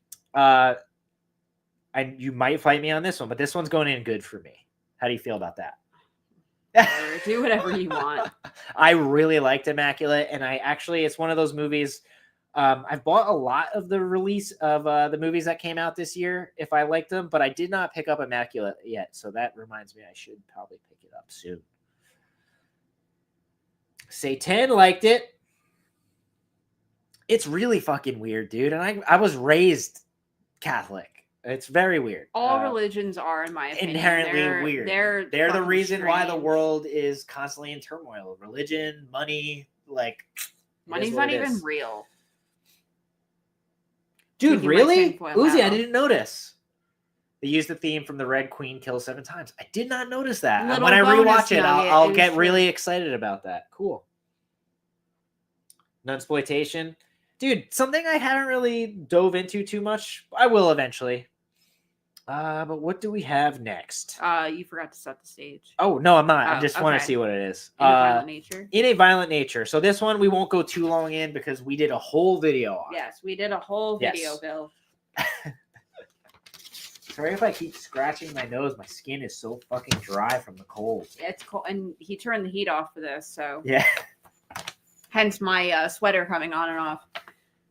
In a Violent Nature, the enigmatic resurrection, rampage, and retribution of an undead monster in a remote wilderness unleashes an iconic new killer after a locket is removed from a collapsed fire tower that entombed its rotting corpse. What a fucking run-on sentence. They all are. But like, wow. I breathed at the punctuation. Fuck. Yeah, like I said, we have a whole video where we break this down, like scene by scene and all that stuff. So Satan. Oh, dude! If you haven't seen it yet, don't watch our video. But we won't go too in depth. I think in most of our reviews that we do, though, we kind of give a warning, like when we're going to say something like really, really spoilery. But yeah, definitely watch the movie before watching the review. Yes, he tends to. I can't help but spoil stuff when I'm talking about it sometimes, but I don't know. Sorry. Yeah, I'll suddenly yell out spoiler warning as he spoils like an entire plot point. I loved In a Violent Nature. This movie kicked off our 4 trips to the movies, and we went to 3 different movie theaters. Yeah, we went to the. We saw this one solo too. There was no one else in the theater for this one. No, we drove all the way to Clifton for this one. Okay, so Clifton Commons, and we went to whatever. Point blank, though, this was what kicked it off because then so many horror movies were coming out in such a short span of time that we just kept going to the movies. But I was hyped after this. Yeah, I mean, it's exactly as it's advertised. You're getting a first-person experience of a would-be Jason Voorhees-like character. And he's just, most of the runtime is spent with following him, walking through the woods, and then getting really, really grotesque, violent, over-the-top kill scenes. Very creative. Yeah, very creative. It is for simple minds like myself who aren't as psyched about Terrifier like the masses are. It just, Terrifier isn't, I get bored. Me too, and they're building that lore a little weird for me. In a Violent Nature was a simplified take on it, but also kind of taking a step back at the slasher genre and not just everything is from the outside. Right. You get his perspective. It's a through lot cool, of the interesting movie. take, and I'm hoping we'll probably see more of that these days. Now that was like kind of successful, I think. And you get like the cool cameo of Lauren Marie Taylor, old brown panties from Friday the 13th Part 2 at the end. She has an insane monologue that I think anytime I heard someone talk bad about the movie, it was because of that ending. But I thought it was a beautiful way to end the movie. Yeah. And this one of my favorites of the entire year. I'm not. You didn't. Oh, my bad. And you just. I know, but this is going to be funny. Hold on. I didn't actually put it there. Yeah, I'm just going to put it in good. I'm reserving excellent for the literal movies that are best of the best, not just this year, but yeah, putting it in good. Will you fight me on that? Do you want it to go in excellent? I do, but we'll talk about that at the end. Okay, yeah, it might move up. We'll just leave it at that. All right, what's the chat got going on? Yeah. You see that on there? Oh, you're arachnophobic, eh? Dude, that'd be a tough one to watch then. We're getting there. My mom just tried to get us to watch that new Spider movie that's on Hulu or one of those. I think it's on Hulu. If not Netflix. No, it's not all one shot, I don't believe. Sorry. I can't remember what it was called, but she was like, "This spider's fucking big." Oh, Stung. Yes. That's another spider movie that came out this year. We didn't see that one. No, but I was like, no, well, we watched Infested, so my spider fill is done. Your quota has been met for this year? My quota is fucking met and filled. It's done. I'm not afraid of spiders or anything like that. It's just I don't need to see repeats. Hence my exhaustion over the religious horror. Definitely worth it, I think. If you like Jason movies, dude, you'll be into it. But I argued to her with I heard terrible things about it, dude. But I'll get there eventually. I'm done. Carry on. We'll get to it when we get to Infested. I think that's next. Yeah, Infested is next. All right, so we got Infested up next. Residents of a rundown French apartment building battle against an army of deadly, rapidly reproducing spiders. Great synopsis.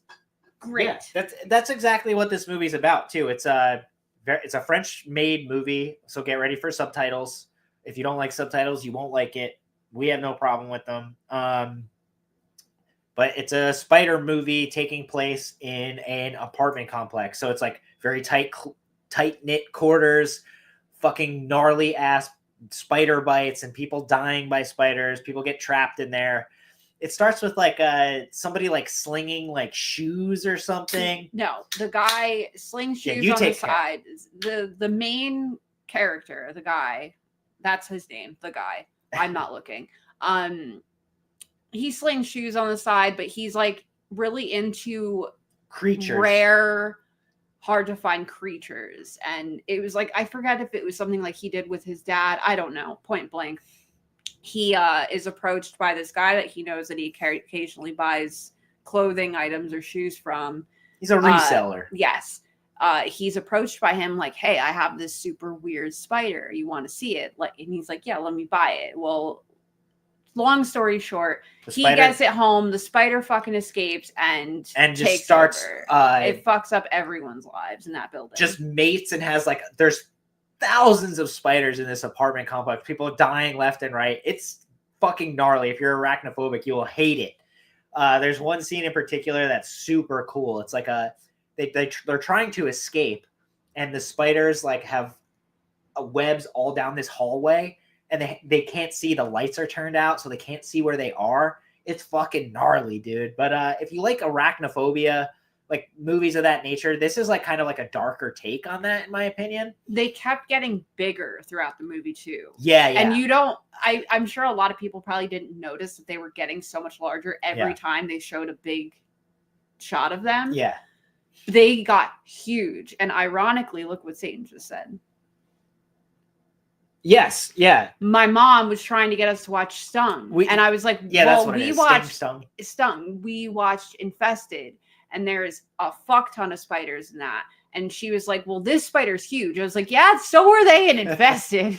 I think what I didn't like about the only thing I didn't like about Infested is that sometimes they're super CGI like at the end. The bigger they get, the closer the shots get to the spiders. But like that was very small. But I do love that it's like a perfectly contained story. Like everything gets wrapped up at the end. The characters are all sympathetic, really, really well shot. It's cool. We will watch that movie Stung for sure. Yeah. But I loved Infested. I gave it a 4 out of 5. Wow. I'm going to go ahead and argue. Don't forget to, I got it. That's right. All right. I'm arguing for excellent. I'm not going to fight you because you let me put like a couple 2 things into high. Yeah. good.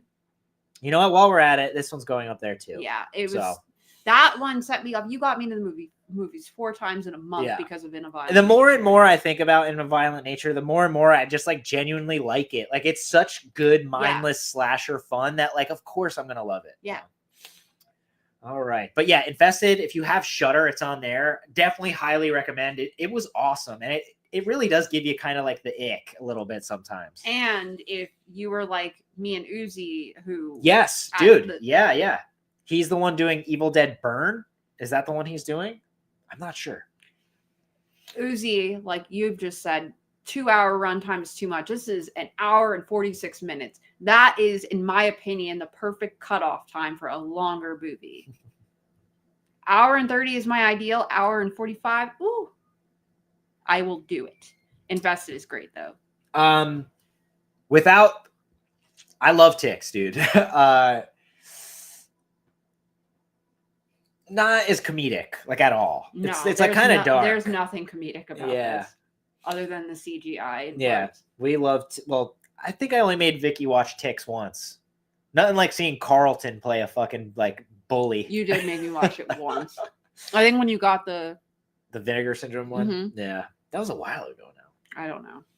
Next up is I Saw the TV Glow.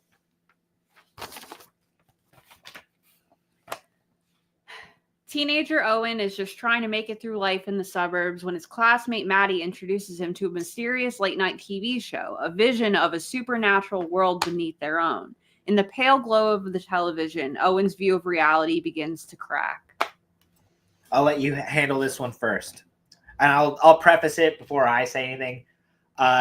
Another movie I had really no expectation for. Like I liked the director's first movie. Jane Schoenbrunn. What was it called? We're All Going to the World's Fair. Liked it. I really enjoyed that one too. Very artistic, like heavy-handed with like the art house style. And she's a transgender. Yes. Yes. So like it's very involved with like that kind of like androgynous kind of storytelling. But loved I Saw the TV Glow. Cannot recommend it higher, but you go for it. It just really put me back into being a teenager myself, and my whole life my TV has been like my best friend. I could turn it on, watch whatever I want, pause, mute, skip whatever I didn't feel like. Well, you know, as long as streaming's been around. In the cable years, changed the channel. But I related to it so heavily in terms of being so engorged in the stories in the shows and movies I would watch, especially the shows. As we stated before, I'm the TV guy here. But yeah, this deals heavy with nostalgia, like how they perceive this show they grew up watching called The Pink Opaque, which has like a very strong resemblance to like Buffy the Vampire Slayer kind of stuff. Mm-hmm. And then as they get older, like their perception of what that show was completely changes. But then it becomes like almost like a weird, like, is there another dimension? Like Fred Durst is like this kid's father in it. Which I didn't even catch. And I'm glad I didn't catch it when the movie was on, because I would have probably lowered my rating, because I cannot. But this movie was like so beautifully shot. It's unbelievable. Like the colors and shit. Like if the cover is any indication, like it's filled with like glowing pink lights and like really artistically shot and well-composed shots, as like A24 films kind of are. The characters are all really likable. It's just very bizarre and hard to explain, in my opinion. It's very like metaphorical. Well, if you would let me. Okay. It's you know very... Have at it. I actually have to pee again. Go for it. These stupid non-alcoholic hot waters got me pissing like a racehorse. See you soon. Have at it. I saw the TV glow virtually just turns into a heavy-handed metaphor for be true to yourself. Because we have Owen as there's two protagonists in it, but they both have very different paths. I don't want to give it away in case you haven't seen it, but one person goes on with life. The show ends, life goes on, as life does. But the other character gets so heavily involved with it that their lives get taken over by the idea of this storyline that isn't reality. I just thought it was really, really fucking beautiful. When Bill gets back from the bathroom, I am arguing for excellent. I gave it a 4 out of 5. I was so excited when we finally got to see it because I finally gave in and got HBO. So yeah, I'm arguing for excellent. Meh. You don't need to argue. I loved it. I loved it. And so far, that's 2 for 2 for Jane because fuck yeah. Yeah, I loved her other movie was pretty good. We're all going to the World's Fair. Another movie that's just kind of weird. I remember when I was still waiting tables, there was one table I overheard talking about horror movies. So I went to go clear their table to help them out, even though it wasn't mine. And I was eavesdropping and I heard you guys talking about horror movies. And then they mentioned that they had just seen I Saw the TV Glow and found it really depressing. And I was I love depressing movies, so I can't wait to see it. It's kind of like one of those scenarios like The Matrix of like take the red pill, take the blue pill kind of thing. It's like what is real, you know? Like I said, it's kind of hard to decipher, but I loved it. It's a heavy-handed but beautifully done metaphor for be true to yourself. Right. Be yourself. Yeah. Definitely add to the stage. Look, I remembered. You remembered. Look at you. Yeah. I will also say though, this movie is not going to be for everyone at all. Like I've heard a lot of people be like, I don't get it. I hate it. Like what does it mean? And to me, sometimes movies that don't particularly like shove the answer in your face are great. Sometimes I want it, but with this one, I loved it. It's just a beautiful movie. Well done. But, it's not to bring up David Lynch again, but I always love his response to questions about his movies. What did you think it was about? And there it is. Yeah. That's it. It's very up to interpretation here, but I thought it was so awesome. And I honestly didn't really expect to like it as much as I did, but one of my favorite movies of the year, no doubt about it. Easily top 5 for me. Yeah. Definitely recommend it. But take what I said very very for real. It might not be for you. It's very bizarre. But if you like David Lynch movies, I think it's right up your alley. Yeah. Really? Uzi didn't like We're All Going to the World's Fair. That honestly, you know what? No, that's fair. It is kind of weird. I didn't like that one nearly as much as I Saw the TV Glow. Though. I revisited it this year. I think after I Saw the TV Glow, because I was like, I want to relive the feeling I had the first time I saw We're All Going to the World's Fair, and I left it feeling a little more depressed than I did the first time, but I still enjoyed it a lot. Sorry, Uzi. You like that? Clears table. Anyone here like Eraserhead? No, my talk mostly at the bar was The Wire, ironically. Yeah. Had a lot of old man regulars who loved talking The Wire. If you've watched enough of like our lives, I've said this so many times. Eraserhead was driven into my skull in film school so hard in film school that I hated it for the longest time. And then I came along. But then and I dragged it. I back absolutely love brain. it, and I because you watch it with someone who actually enjoys it as opposed to being forced through it. Forced of being like, hey, be critical of this, and people just being way too technical with their jargon of what they're talking about and what David Lynch was trying to say with it. Like, it spoils the movie sometimes when people are so like that. But now I love it, and it's not my favorite Lynch by any means, but like, it's insane. I love it. I think it's a great metaphor. And as I'm sure you guys are figuring out, if you stuck around this long, I love a good metaphor. Next up, we have Kinds of Kindness.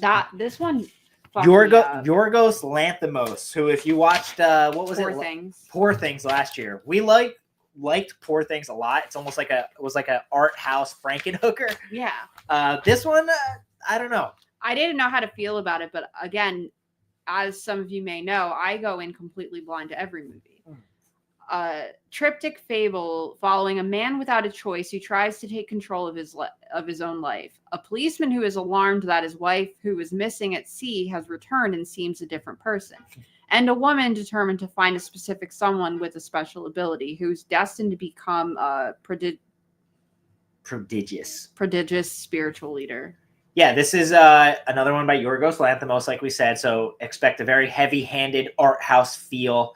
It's 3 different stories in one, but like all the actors that played in each one played different people in each chapter of this movie. It fucked me up because I couldn't wrap my brain around it, and I remember going to rate it higher than I did and being like, "Bitch, you're lying to yourself." Willem Dafoe again, Jesse Plemons again, and what's her name? Emma Stone. Emma Stone. Again. Duh. Sorry, I'm having brain fart city today. Yeah, I'm the brains in this operation today. That's We're terrifying. not good. We're not well. I did not like this movie at all. It felt like one of those movies that like is sniffing its own farts and like being like, you're going to like it. And it's like, I just didn't. I didn't like it at all. I hated all the characters. I hated it. Just, I don't know, man. We only watched it once, but it just felt so burnt. Like I didn't like even where it started. It's like Jesse Plemons is like this guy working for Willem Dafoe who essentially is like shoveling shit for Willem Dafoe. And like Willem Dafoe is literally writing out this guy's day, like minute by minute. It's like, you are going to eat this. You are going to drink scotch at this time. Thank you for reminding me because I already couldn't remember. And you're going to have sex with your wife at this time. And it's just like fucking annoying. And it like bothered me. And then when that bit ends, it's Jesse Plemons again, like trying to find his wife, who is lost at sea, who is Emma Stone again. And it's just like, what the fuck is going on? It was like so confusing. I guess because we went into it blind and I didn't know it was like 3 different stories in one. I didn't either, and that really threw me off. So when the second segment started, I thought it was going to somehow loop back into the first segment, and then I was like, this is like anthology style, but with all the same actors playing different people. Like this shit isn't going to connect to one another, which is fine. Like, don't get me wrong. You do you, Yorgos, but... And I completely understand where people will like the art house style of this movie. It felt too pretentious to me. I was well acted, well shot. Like it's very fucking beautifully composed, but like I just hated it. I fucking hated it. Excited for it because a lot of people who really loved Poor Things loved this. Yes, but I think they just I think they're Yorgos stans. Yeah, like that's it. I'm not. I loved Poor Things. This movie just was not for me. But I get why people would like it. I would love to watch it again, but it's 164 minutes long. It is fucking long. And that's a no from me. I'm going to struggle with putting this one in dumpster fire because it is very well made. No. I'm not going to, but I am going to put it in turd. Are you okay with that? Okay. I want to fight you to meh. I did give it a 3 out of 5. I thought it was very well done, just not for me. I'm the only reason I'm not going to put it in dumpster fire is because as a filmmaker, I completely understand how technically great it is. I just hated it that much. Like when the credits rolled, I was like mad at it. Yeah, I was so mad at it. Visibly angry. And sometimes when movies do that, I'm like, you know what? It made me feel that much that I kind of liked it, but not this one. I was like, fucking thank God that shit is over. Sorry, Yorgos. Sorry, Emma Stone. Sorry, Jesse Plemons. Sorry, fucking Willem Dafoe. Great movie, but fucking certainly not for me. You hit the chat. Oh, yeah. Sorry. What do we got? What is this? Oh, one of those fart huffer movies. Yeah. That's exactly it. Jesse Plemons asked about film school. Oh, will do. Jesse Plemons has a very punchable face. Yes. Todd. And all the problematic, sorry if there are any Todds present, but any problematic people I've come in contact with in the past, 35 years have been named Todd. Satan, it wasn't like a film school in general. It was just majored in film. Yeah, it was a film program at Montclair State University in New Jersey. Super cool, super fun. Did a lot of cool stuff. Sadly, I don't really do anything with the degree. That's unfortunate, but that's he does this. Yeah. So if you like the edits, thank film school, baby. Even though I was doing edits and making videos long before I went to film school. Now he's just harder on himself about it. This is no Eraserhead. No, it You're wasn't. fucking damn right. Yeah, It fucking wasn't. really liked Poor Things. Yeah. Like A lot. it's just a fucking art house Frankenhooker, dude. I have to go slap this baby. Yeah, loved it. It was very comical. What's next? Oh, Late Night with the Devil. We might offend a few people with our opinions on this movie. I just don't. I don't know where the hell it is. I know it's a wraparound. Oh, there it is. It was a wraparound. There you to go. The last page. You're the brains of the operation Ugh, tonight, baby. No, I have photographic memory, so I'll remember seeing things, but I won't necessarily remember where. So it's helpful to a fault. A live broadcast of a late night talk show in 1977 goes horribly wrong, unleashing evil into the nation's living rooms. This was one people were putting over to no end, man. I feel like people are still putting it over. all I saw for like almost a whole month was people talking about how good this movie was. And don't get me wrong, it was good. I had a good time watching it. I liked that it was kind of a found footage of this live, almost Andy Griffith like fucking talk show. Very like Ghost Watch-esque. So it's like all this stuff. Excuse me. Bless you. Fucking cold's got me. Bless you. Thank you. You go on for a second. I think I might sneeze again. I don't have a whole lot to say about this movie because it wasn't top tier for me. I love David Dastmalchian. I think he's wonderful. He's such a great sport. And I love his love for horror. His existence in this alone is what got it a 3 from me. Yeah. He plays like the host of this TV show. I didn't like Ghost Watch either, and I think I even reviewed this, or maybe I didn't mention Ghost Watch in the review. I remember even saying out loud to him as we finished watching it that this is what I wanted from Ghost Watch, but I still didn't really enjoy it. I just think it takes too long for this movie to get off the ground is my problem with it. I thought it was great. Dastmalchian I love the guy. He's in so many good movies as like a bit character. So I was happy to see him get like the starring role here. I just think it takes like up until the last 15 minutes of the movie, it's just so fucking dreadfully boring, man. Like the girl's face fucking turning green or whatever the fuck it did, and like demonic shit going on. It takes so long to get there.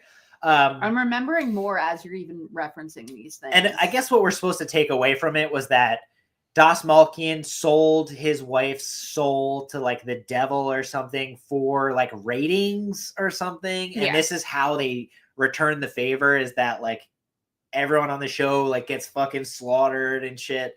I didn't hate it by any means. I thought it was fine. I just thought it was a little boring. That's all. That's all I kind of really got to say about it, unfortunately, because I don't remember too much about it, but that says a lot. Because if like I'm not remembering a lot, it means it didn't really stick with me. I want to rewatch it. We will for soon. Sure.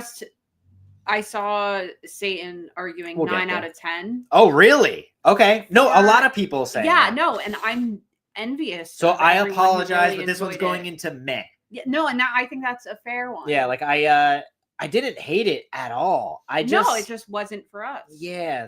I love the atmosphere. The 70s atmosphere was cool. I remember even everyone freaking out over Ghost Watch being available on Shudder. First of all, to order it because one of those boutique labels was putting it out. 101, I think. And it sold out like super quick, and then Shudder got their hands on it and put it up. We're like, finally, we get to see it. I think it was one of the first times that I couldn't get through an older movie because I just like couldn't comprehend the basis of this live talk show. And it was like a big, okay, boomer moment for me at like an older generation, because I just couldn't I think the reason we didn't care for Late Night with the Devil is because we didn't care for Ghost Watch. But I got more from Late Night with the Devil than I did from Ghost Watch. Absolutely. It filled in a lot of blanks for me. Whereas Ghost Watch, I know when it came out, it was super controversial because people thought it was real. Like almost like the Orson Welles shit. But just like the Blair Witch Project for us when we were kids. Yeah. Like no one knowing if it's real or not. Or Cannibal Holocaust to those in Italy. Fucking love my cannibal films, man. But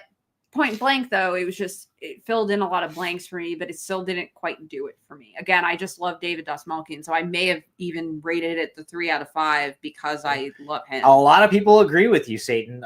Yeah. Like, I'm envious, and I'm not mad at that at all. Like, it's aesthetically awesome and very cool. It's got a cool vibe to it. It just wasn't completely for me. But maybe if I rewatch it a few more times, it'll grow on me. But love Dastmalchian, and I'll continue to like fucking champion for that guy, especially just because he's a fan. Yeah, he just loves the genre, and I appreciate that about him. It's a life regretter. I just checked it. I gave Ghostwatch 2.5. So I guess it was just like me trying to honor the mystified nature of everyone who worshipped it before. I still don't understand the hype over it, but I get it. It just wasn't for me, and I think that's why we didn't care for that one that much. Yeah. Next up, what is this? Lisa Frankenstein. I have to rewatch this one too because I don't remember a whole lot about it. I've got a few things to say. We watched this a long time ago, but I got a few things to say. in the year last year. Yeah. I think it's near the end. No, I remember put it up. Okay. Haha, I won. In 1989, a misunderstood teenager has a high school crush who just happens to be a handsome corpse. I was born that year, so I pulls at my heartstrings. After a set of playfully horrific circumstances bring him back to life, the two embark on a murderous journey to find love, happiness, and a few missing body parts along the way. I hated myself for that, but this is another one of those movies I kind of like had no interest in seeing because it almost I kind of pushed him into it at home, but it almost seemed like it was going to be just like a really campy, like almost like really gunning for that like nostalgic 80s look to it, which it did do that thing, but I actually thought the story was super compelling, and I did not anticipate it to take like almost like a Heathers meets Hellraiser kind of vibe. And by Hellraiser, let me explain myself. With Hellraiser, you had Julia going and doing Frank's bidding by like collecting all these men to kill so that way he could become whole again.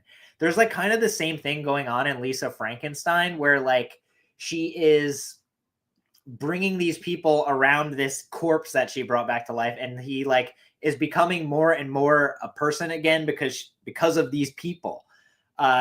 It's cute, it's kitschy. I think it's a little too cute. But overall, like I thought it was really fun, and the 80s is, while it is jammed down your throat with like the hairstyles, clothing, and musical choices in it, I kind of liked it.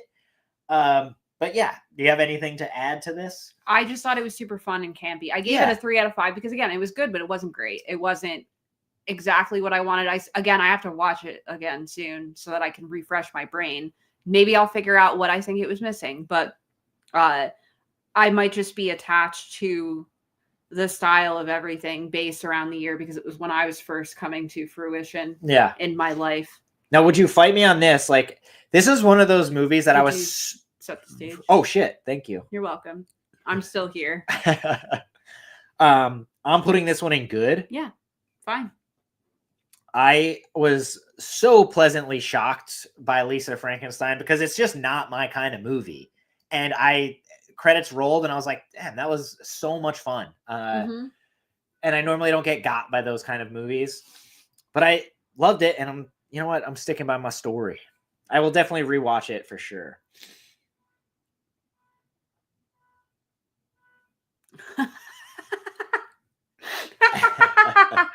Oh no, boom, I think I just slept with boom, boom, Lisa Frankenstein. We got Frankenstein's Monster. Longlegs on first watch. Wasn't sure if I liked it. Watched it again the next day, and it's definitely my pick for 2024. We're getting there. That's next up. Yeah, that is what's next, right?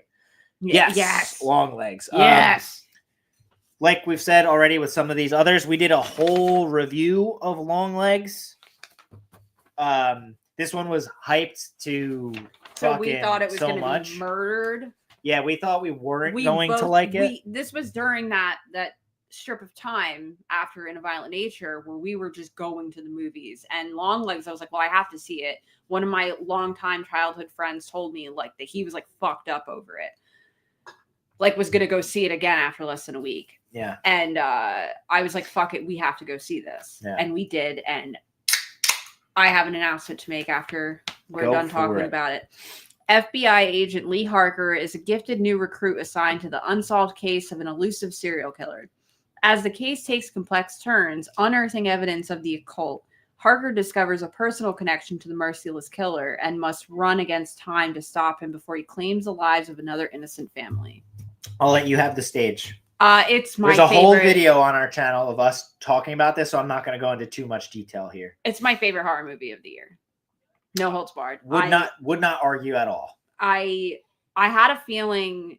My friend Tom, again, when he told me how much he loved it, he was like, it's definitely going to end up being my favorite of the year. Like his favorite movie of any genre. And I was like, pushing it. I had already seen mine. But Longlegs is my favorite horror movie by far of the year. Yeah, I think people describing it as like Silence of the Lambs, like I get that, but it's so much more than that. Like with the occult stuff is kind of, that's where I think people like kind of didn't like it. But I liked it to a degree because that stuff and like seeing all like the little like, you know, satanic images behind Micah Monroe in the movie is like fucking really bizarre and like kind of off-putting that like when we went to the movies after we left, it like kind of fucking stuck with me. He was dead silent for an hour. He says, we say it in the video, like he was dead silent, like had no words. Yeah, like it just kind of made me feel weird, and movies don't really do that to me very often. I was cackling out loud throughout the movie. Well, Nicolas Cage, he was absurd, but like just like little things that would come up, I just couldn't. I was just enjoying myself too much. Yeah, we loved this movie. I don't want to go into too much detail, but I will not fight you on this being your favorite movie of the year. Not favorite movie, favorite horror movie. My bad. Because my favorite movie of the year, I will mention at the end of this, is up for debate, but it was only available in the U.S. as of 2024. So you have that's not on this list. No, it's not. That's why I'm saving it for the end because it's not on the list. Longlegs, excellent. Yes, I get why people wouldn't like it. Although no, I don't. I fucking loved Longlegs. Yeah, go watch our video if you want like deep introspective thoughts on it. Bill was still a little fucked up over it in the video. Yeah. Then when it came out for rent, we rented it and I watched it 3 times in the 2 days it was available to rent. Yeah, and then we watched it again on 4K when I bought it. On top of already having seen it in the movies. I loved it. Every shot in the movie is symmetrical. Yeah. It's just a fucking brilliant movie, man. Oz Perkins, so good. He's got another movie coming out in like 2 months called like The Monkey, that's based on like the Stephen King story, which I'm unfamiliar with. So going in blind as per usual. But the trailer, I don't like to watch trailers that much, but I saw that one finally. I think it played before Terrifier 3, so I was forced to watch it. But look, he saw that alone. Looked fucking awesome. But yeah, go check out our video on Longlegs if you want deeper thoughts. Loved it. Fucking definitely a contender for my favorite of the year. And next up, Love Lies Bleeding, another A24 film.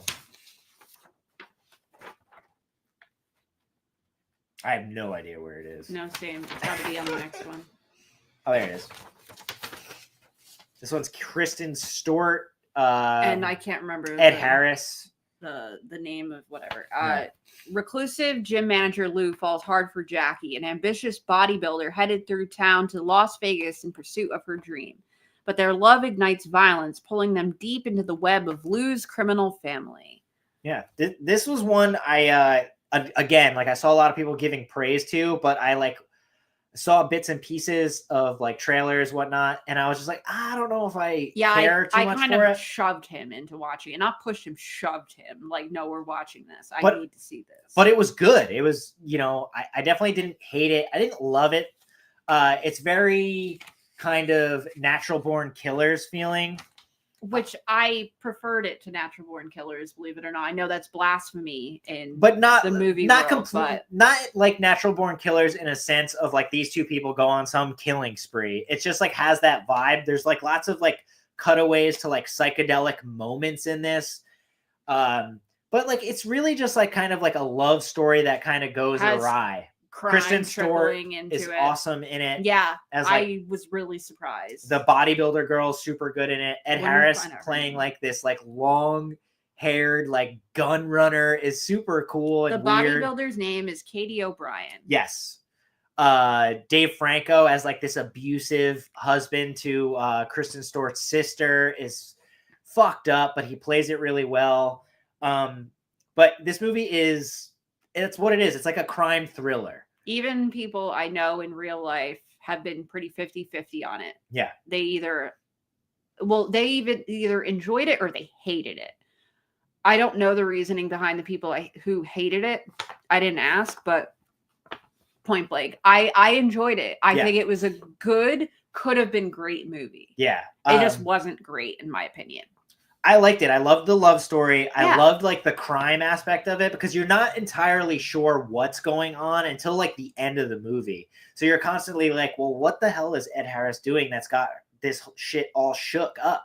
And then like it slowly starts to like unveil itself like throughout the movie. And then like some crazy shit happens involving like the girlfriend bodybuilder.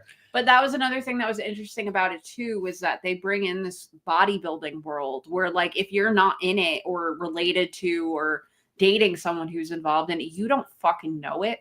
Yeah. So like it was an interesting aspect to bring into the interesting story. dynamic. Yeah, because like it's not something anyone's familiar with. So like I could go on thinking like this is just how it is. Yeah. I love that it took place in like kind of like the Southwest. So it's got like this kind of like Breaking Bad sort of vibe to it that I liked. And yeah, I think the only thing I didn't like about it is that it feels like they're trying to interject like this like art house style with there's I don't want to spoil it by any means, but there's shit that happens at the end that is like psychedelic. And like you see like these giant people and it's just like, what the fuck are they doing, man? Like the crime thriller element was good enough. Like you don't need to make it this like kind of hokey shit at the end. And that's the only thing I disliked about it. Overall, I thought it was awesome. Yeah. And I think upon like revisiting it, I almost will like it even more. So this one's going into good. Would you fight me on that? No, do it. All right. And don't worry, chat. We're coming back. Don't worry, Swole Monster. It's up next. Yeah. All right. Every shot in the movie. Okay. Yeah, it is another A24 movie. So like, if you're unfamiliar with A24, they are very, their style. It's very art house. But edgy. Yeah, it's edgy. This movie again is very edgy with like the lesbian stuff and like the bodybuilding and there's drugs and like they have to hit all their notes. Yeah. Nice. So you guys really liked it too. Okay, yeah. So next up is Maxxxine. Again, like we said with a few of these others, we have a whole video about this, so we'll try not to go into too deep of detail. In 1980s Hollywood, adult film star and aspiring actress Maxxxine Minx finally gets her big break. But as a mysterious killer stalks the starlets of Hollywood, a trail of blood threatens to reveal her sinister past. Yeah. Maxxxine is one of those movies that if you are unfamiliar with giallo films or Brian De Palma's work in like thrillers, you probably won't care for Maxxxine that much, or maybe you liked Axe and Pearl and were like, oh, what a sad end to the trilogy. But no, they all have their different hints though. They're all different kinds of movies. They're clearly influenced by all different types of horror genres, like subgenres. Ty West's influence taken from Brian De Palma is like clear as fucking day when you watch Maxxxine. Yeah. Like even some of like the fucking locations are straight out of like Body Double. And we saw Body Double after Maxxxine. Yes. So when we're watching Body Double, we're having the Leo DiCaprio. You're like, holy shit, there's that place. But yeah, like we liked Maxxxine after we got out of the theater and watched it. But upon like, watching a lot of Brian De Palma's movies this year, we appreciated it more. Yeah. And then we were excited to watch it again. Yeah. When we rewatched Maxxxine after I bought it, I fucking loved it, man. Yeah. I thought it was amazing. Like I liked all the movies. I think I liked Pearl the least, which is like kind of like, I think a lot of people love Pearl the most. My ranking of the three typically goes against the standing on the internet. I go X Maxxxine. Pearl. Same. 100%. And I know most people at this point have all been putting Pearl as number one. Yeah. And that X is their least favorite. But I feel like that's one of those like two different kinds of people in this world ranking. But yeah, go watch our video if you want like more in-depth shit, but like Mia Goth like cementing herself as like a pillar of the horror community, and it's for good reason, man. The movies are great. Ty West killed it with them, I think, and Maxxxine, no question, is going to good. I'm not going to put it in excellent just because there's a few moments in the film I think that are kind of like not fully fleshed out, but I loved it. Absolutely loved Maxxxine and will happily rewatch the entire trilogy over and over again for years to come. Satan, to answer your question, I gave X a 4 out of 5. At least on Letterboxd. I don't know what. I think X, on Letterboxd, I might have given it a 4, maybe a 4.5. I'm not sure. X was one of those movies that when we first saw it, Vicky did not like it. That's what I'm saying. Like, I don't remember if there's like a past rating on it. But like I bought it because of how much I loved it when we saw it in the theater. And then like when we watched it at home, she's like, oh no, like it completely changed her mind, like sitting there next to me. And I'm like, what do you mean? Like I bumped it up. I don't know what I rated it when we first saw it because there's the rewatch button on there. So you have it all the way bumped up to a 4 on there. But I went in 2023, I rated it a 3, and this past July I upgraded it to a 4. Yeah. So maybe was that because of Maxxxine? Or I watched it the day we went to see it. Yeah, we rewatched them. Well, we rewatched X. Like I think we've watched X 4 times now. I watched that and Pearl while you were at work. And you also love, don't let this slip out. What's his name? Kid Cudi. Oh, yeah, I fucking loves love Kid Cudi. Cudi. Loves his music, loves the guy. It's hilarious. I have Kid Cudi tattoos. I don't play. And he fucking hangs dong in it, man. It's not real. And it doesn't matter. But I loved, I don't know. I loved that Ty West, what he did with the trilogy is make every single movie, it feels different. Like, I guess maybe people don't like that, but I love that. Didn't we just talk about Trap on one of these? Well, we're getting there. Well, I referenced I think we were talking about movies we watched recently, like another video we did together recently. And we talked about Trap, and I laughed at Kid Cudi's. Swole Monster likes Maxxxine the best. Congratulations, Fair. A different. I think over time, maybe I might feel the same way. But who knows? What do we have next? Mr. Crockett, a Hulu original. Now I really don't know where this is. There it is, number 30. We did, in fact, watch 42 this year. That's fucked up. A single mother thinks she's found the key to calming her child down. A VHS copy of a strange children's program named Mr. Crockett's World. However, a darker, bloodier secret waits to invade their home from inside the tape. A Hulu original? Yeah. That I prompted Bill to put on. I was like, I've been seeing it pop up on my letterbox. I haven't read any reviews, having not seen it. I was like, I've just, going blind. My classic move. I mean, most of these like straight to streamer movies are kind of not. We don't have much faith in them. But we totally just put this on a whim, and within the first 5, I'll say this lightly. The first 5 minutes are fucking amazing. Yeah. Like it's something straight out of like Nightmare on Elm Street, kind of like Mr. Crockett like turns this guy it's about essentially like this guy from this VHS tape comes out of the television to punish parents who are treating the children badly. And then Mr. Crockett takes the children away to this like fucking VHS land or whatever. What? Don't spoil too much. Oh, okay. I won't spoil too much.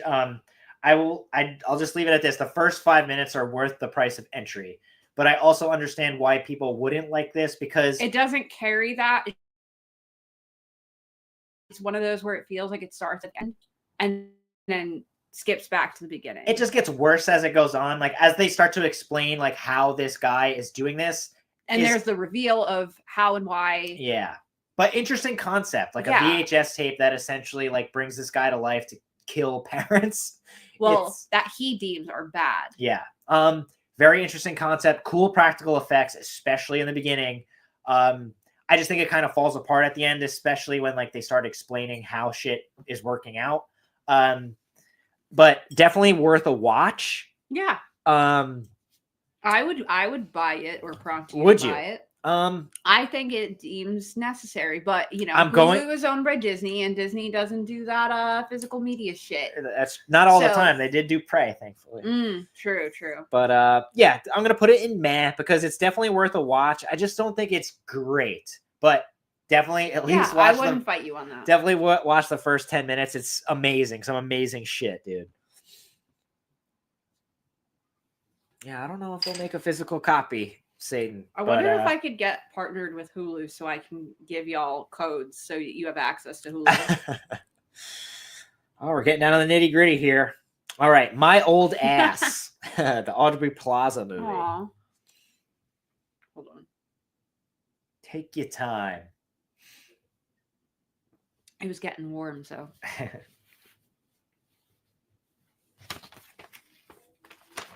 This one had a limited theatrical run, I think, but we didn't go see it in the theater. We watched it when it went to like Netflix or something.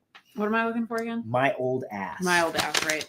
It did have a limited theater run, like a week. Yeah. They didn't believe in it. And I can't say I blame them, but I did enjoy it. Oh, you got it? There we go. An 18th birthday mushroom trip brings free-spirited Elliot face-to-face with her wisecracking 39-year-old self. But when Elliot's old ass starts handing out warnings about what her younger self should and shouldn't do, Elliot realizes she has to rethink everything about family love and what's becoming a transformative summer. Yeah, essentially like Aubrey Plaza is like the older self of this girl who's taken these mushrooms on a trip and is explaining to her like, hey, don't fall in love with this guy, don't do this, and starts explaining stuff that like happens to her in the future.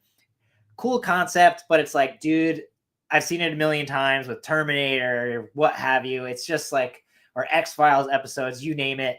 Love Aubrey Plaza. I thought this movie was going to be a lot better, or at least a lot funnier than it ended up being. It's kind of more of a rom-com, but if you like rom-coms, I think you'll be into My Old Ass. There's a couple of moments that I thought were interesting. But a little too love story focused, and it kind of falls apart for me because they never fully explain how exactly Aubrey Plaza is there. Like, I get it. You're supposed to think like it's like a hallucination, like she's a part of her like subconscious, but like, no, she straight up like just like shows up sometimes, like when she's sober. So like, I don't like they don't explain communicate with each other, but through time parallels. Yeah, like she's texting her older self. It just doesn't make sense. It's one of those things where like being an adult, like you can wish all you want that you had the chance to tell your younger self what to not do to avoid being in whatever situation you had to deal with as an adult. Like things like that. But it's like the reality is that we're all better off not knowing. Yeah. But yeah, it's a movie that you've kind of known the concept for. You've seen it a million times before. This one kind of fails for me because it was a different take on the going into the past, prevent something from happening in the future. That keeps fucking repeating itself in movies. Don't get her. There's nothing that happens with murder in this movie. No, but like Groundhog Day type situation. It's a love story. Yes. Deep down. Yes. But I was like super let down by this because I really like Aubrey Plaza, and rest in peace to her husband who actually just like died today. As you just said so. Yeah, fucking really sad, man. Yeah. But I'm not gonna say it was like totally awful by any means. Like I'll always love like time travel type stuff. It just is not what I wanted from this movie, but definitely okay. But I won't argue. Yeah. There were far better movies. Yes, that is actually what this movie is called. My Old Ass. Yeah. I think it's on Prime. Is that where we watched it? Prime or Netflix? Prime or Netflix, one of the two. What we got? Uzi. I remember falling asleep watching Thursday Night Football on Prime, and this was on afterwards. I wake up at 2 a.m. going, what the hell am I watching? Fair, especially if you missed the beginning. Like I said, I like the concept of her talking to her older self. It's fascinating, and it being induced from like taking like. But if it was just that one mushrooms? moment and she told her younger self everything she possibly could, and then the younger self has to spend the rest of the time not on the mushrooms and trying to piece together what her older self It said, just- I think would have made for a better movie. Yeah. But that's just me. I think That's my TED talk. Thank you for. I know it's just a movie and you're supposed to like suspend disbelief, but the logical, glaring plot holes of like why how are they she is now there, communicating? And how is she texting her older self? What the fuck? Like, yeah, it totally took me out of the movie, and then eventually it just turns into like, why do you have a crush on this boy? And I'm like, ugh. Sorry. like, oh yeah, by the way, Yeah. don't kiss him. And she's like, what? She hasn't fucking met him yet. Oh, and next up is a movie we actually just watched like a weekend or two ago. It's Nightbitch. I'll let you take this over. I gotta fucking pee again, man. These fucking stupid pee waters are killing me. Oh, pea water. Sorry. That's new. Nightbitch. Starring Amy Adams. Amy Adams, gotta love her. A woman thrown into a stay-at-home routine of raising a toddler in the suburbs slowly embraces the feral power deeply rooted in motherhood as she becomes increasingly aware of the bizarre and undeniable signs that she may be turning into a dog. Lo and behold, another movie based on a book. It is very clear in how the movie is written that is based on a book. There's a lot of like random inner monologues that like I could see being on the page in a book. Good movie, very entertaining. I want to see what I rated it. I don't remember, but I did really enjoy this. I thought it was a werewolf movie going into it, so I was very happily surprised.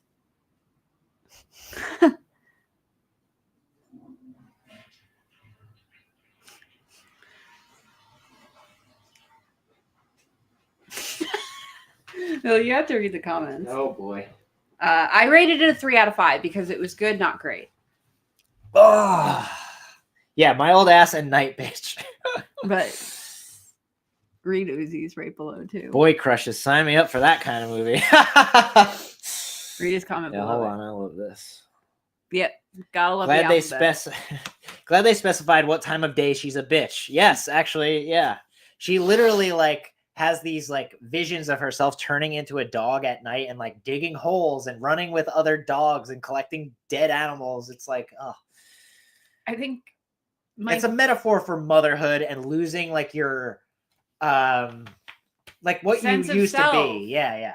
I get it. I totally get the movie. Yeah, It just I wasn't can't- completely for me because I have no interest in becoming a childbearing, father. child rearing. Yeah. Yeah, no, none. of But it was that. great. It was very entertaining. I could see how it could be relatable to a lot of women with children. Yes, absolutely. Like, She's just trying to reconnect with her older self, her old artistic self, like Yeah. and doing artistic installations and stuff like that, which she eventually finds herself in this movie. The thing I liked about this is there's like some really kind of like gross scenes in it. Like there's a scene where she's like growing like tufts of hair on her lower back, and it's like disgusting. and she asked her husband about it, and he's like, "It's nipple fine." hair. Yeah. But she starts to like grow this bump like near the top of her ass crack, and like this like She pulls, starts like, shaving it off and finds Oh. a bump underneath it. and it's just like gross. She like squirts all this fucking goo out of it and starts pulling hair out of it. It's fucking gnarly. yeah. But there's some great moments of her like digging holes in the yard and stuff like that. Shall we say body comedy horror? Yeah. But like I said, it's not entirely for me because I just can't relate to it. It's your lack of connection to womanhood. Exactly. Yeah. But I completely understand why people will think this movie's great. I wouldn't call it great, but I thought it was very good. Okay. But yeah, definitely one to check out. I think it's entertaining enough. Would you fight me on putting it in meh? That's fine. Like Vicky liked this one I think a little more than I did. Again, it's the It's the connection of your ladiness. thank God. But yeah, pretty good movie. I would turn into a cat. Curl up in a ball and sleep half the day. Hell yeah. The old ass crack bump. We certainly have all been there. Yeah, imagine like in this day and age, like walking into a place like Blockbuster, if it was still around, and being like, "Hi, looking to rent Nightbitch or My Old Ass," and like, Well, even just seeing Nightbitch across the screen on the streamers, like I'm like a Yeah. bitch is just out there. All right. since we're full of these, like we have blah blah at home type fucking scenarios going on. There's a guy in Nightbitch, her husband, that is seriously C. Thomas Howell from The But Hitcher, but at home. old. It's not him. It's C. Thomas Howell at home. But yeah, I think like the highlight of Nightbitch for me was that Susie Bannion, Jessica Harper from Suspiria, is in it as the librarian, and I was Bill like, caught it. yeah, like I was looking at her and I'm like, I fucking know this lady, and out of nowhere, I was just like, holy shit, it's fucking Susie Bannion from Suspiria. I loved that. Loved that. All right, and what do we have next? Oh boy, Night Swim. Our first dumpster fire. Yeah. Unanimous. I already know it. Yeah, Night Swim. Go for it. Read the plot synopsis. I have no idea where is this piece of shit? There it is, number 11. Yeah. So just because we're keeping up with reading the synopses. And he is stealing my brain cells with every pee he takes. Sorry. Because I forgot that I still have to read from this. Drinking these fucking hop flavored seltzers is killing me. Yeah. Forced into early retirement by a degenerative illness, former baseball player Ray Waller moves into a new house with his wife and 2 children. He hopes that the backyard swimming pool will be fun for the kids and provide physical therapy for himself. However, a dark secret from the home's past soon unleashes a malevolent force that drags the family into the depths of inescapable terror. Ugh. That is the movie. Yeah, the inescapable terror that is Night Swim. Dude, yeah, another Blumhouse stinker. Like they crank out these movies like knowing they're going to do them for cheap just because they're going to make the money back and use it for something else. This one at least had what's his name? Kurt Russell's son, Wyatt. Wyatt Russell was the dad. I thought he was going to be a saving grace in this movie. He was not. But this is literally a movie about a haunted swimming pool. And like at the bottom of the pool, if you get pulled through, you go into like the depths of like some fucking netherworld or something. It was so fucking bad. On that same trip that he watched Beekeeper. Yeah, I watched this on a plane. Yeah. And I was telling her, I was like, you have to watch it because of how bad it is. I wasn't feeling well, I remember, and I put it on. And I fell asleep 5 minutes into it.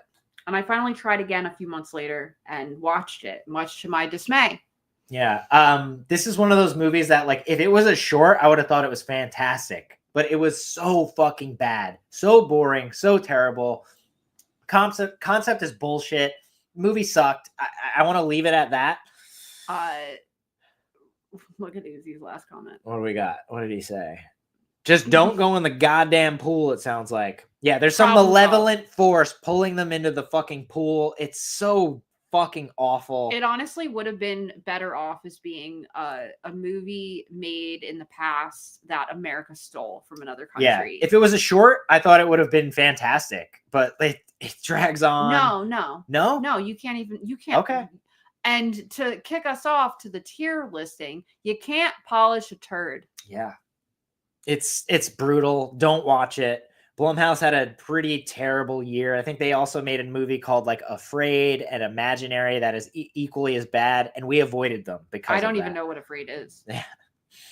Some malevolent AI. No, we're up. I just wanted to see what's next. Next is Oddity. I liked Oddity. Yeah, me too. Bear with us. Like I said before, this is out of order. After the brutal murder of her twin sister, Darcy goes after those responsible by using haunted items as her tools for revenge.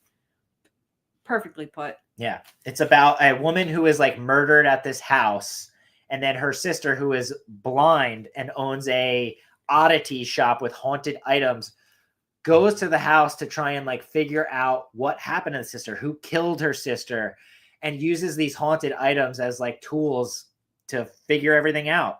I think why this movie worked so well is it's just creepy. The visuals are creepy as fuck. There's like this like wooden creature that is like sat at this dinner table, and you're waiting like almost the entire runtime of this movie. You're just expecting him to move. You know, eventually this thing is going to move in a weird way every time and get a jump scare. Every time he's in the shot, you have to stare at it. Yeah, it's so fucking effective, dude. I think on top of that being why this is so good is that like it's shot so well that like when you see little things move in the corner of the fucking screen, it actually like makes me jump. Yeah. There's like a scene in the beginning where like this woman is hiding in like a tent, and you know there's going to be a jump scare. You fucking know it's coming. And I remember her grabbing me, being like, "Are you ready? Are you ready?" And even though we knew it was coming, I fucking jumped like a little scared schoolgirl, dude. It was so good. I thought it was well acted. The little oddities are cool and kind of kitschy. And you kind of know. Sorry about our neighborhood. There's horns blaring. Again, Bill, I don't think they hear it. Oh, hopefully you don't. But you kind of know like what's going to happen in the ending and who's responsible for her sister's death. But like some shit happens like with the sort of like clairvoyant blind sister that you don't see coming. And that's what kind of makes it good. Like, even though you know how the ending's going to pan out, there's things that happen that kind of surprised me. I think the one thing that kind of was silly at the end of the movie is like they talk about these like clairvoyant things, and then at the very end you kind of see one of them and you're kind of like, oh, that's kind of corny. But I thought Oddity was great. I haven't seen the woman's other work, but loved Oddity, and I can't recommend it enough. It's on Shudder if you have Shudder. One of my favorite movies of the year, absolutely.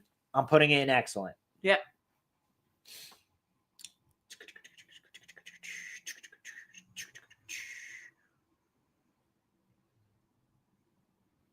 We have a wide variety of Gene picks.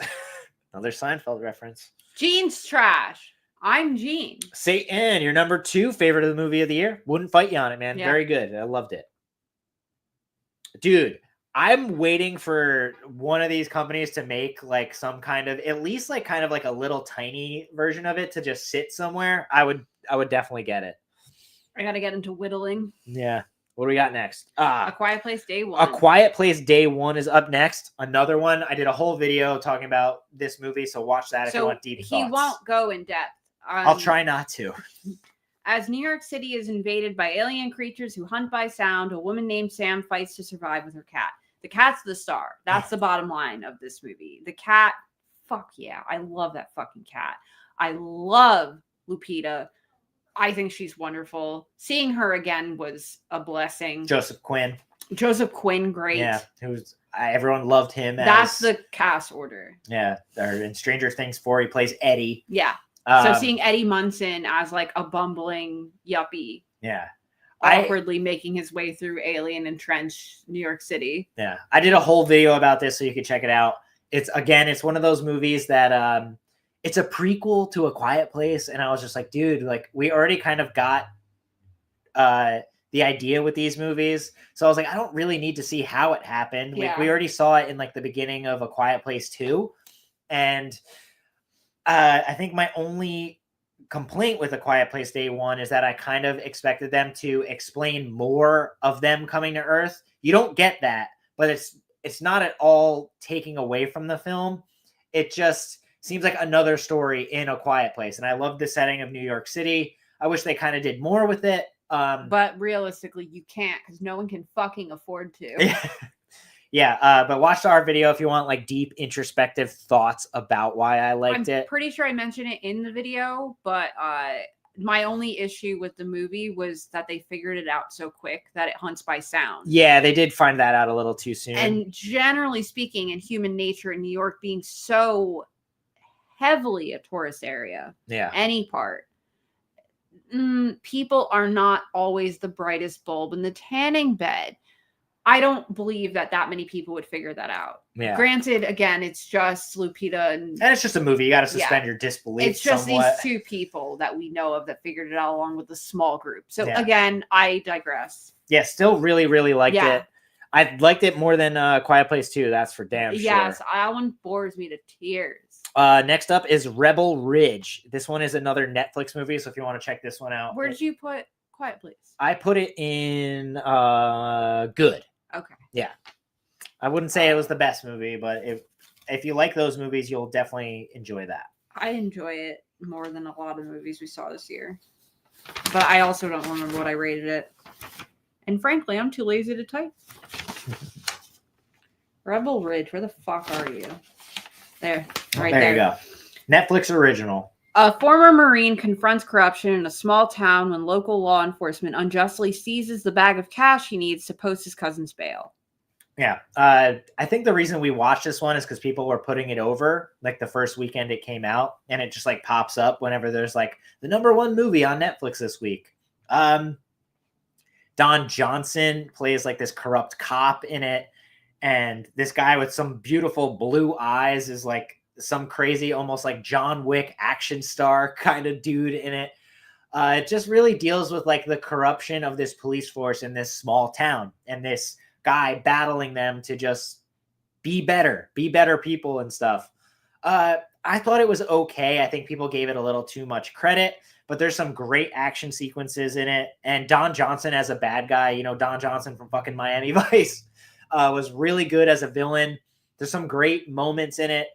I just thought it was okay. I don't remember enough about it, but anyway, that's my thoughts on it. It's Rambo.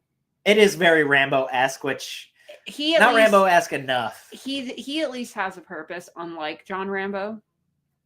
John Rambo's just trying to get through town.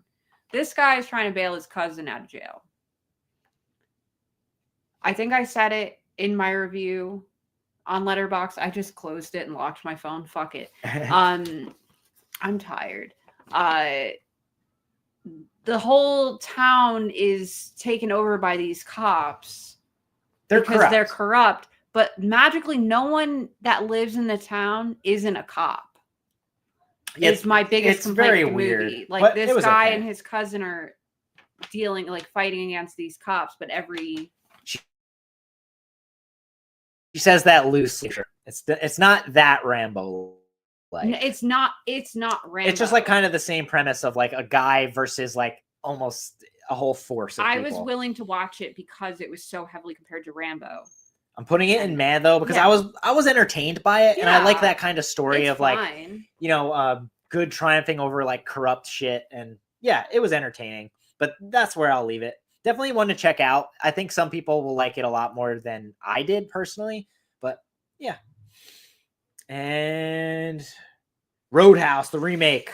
Again, another one we did a whole video on. Yeah, and we saw it so long ago now. BRB, gonna grab another one of these. Can you get my pills while you're up? Of course. Thank you. It's almost meds time. Ex-UFC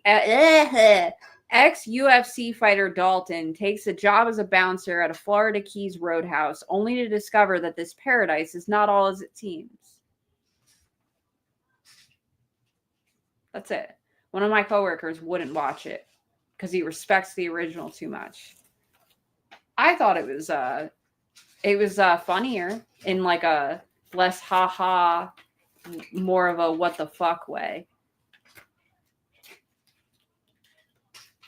With Conor McGregor.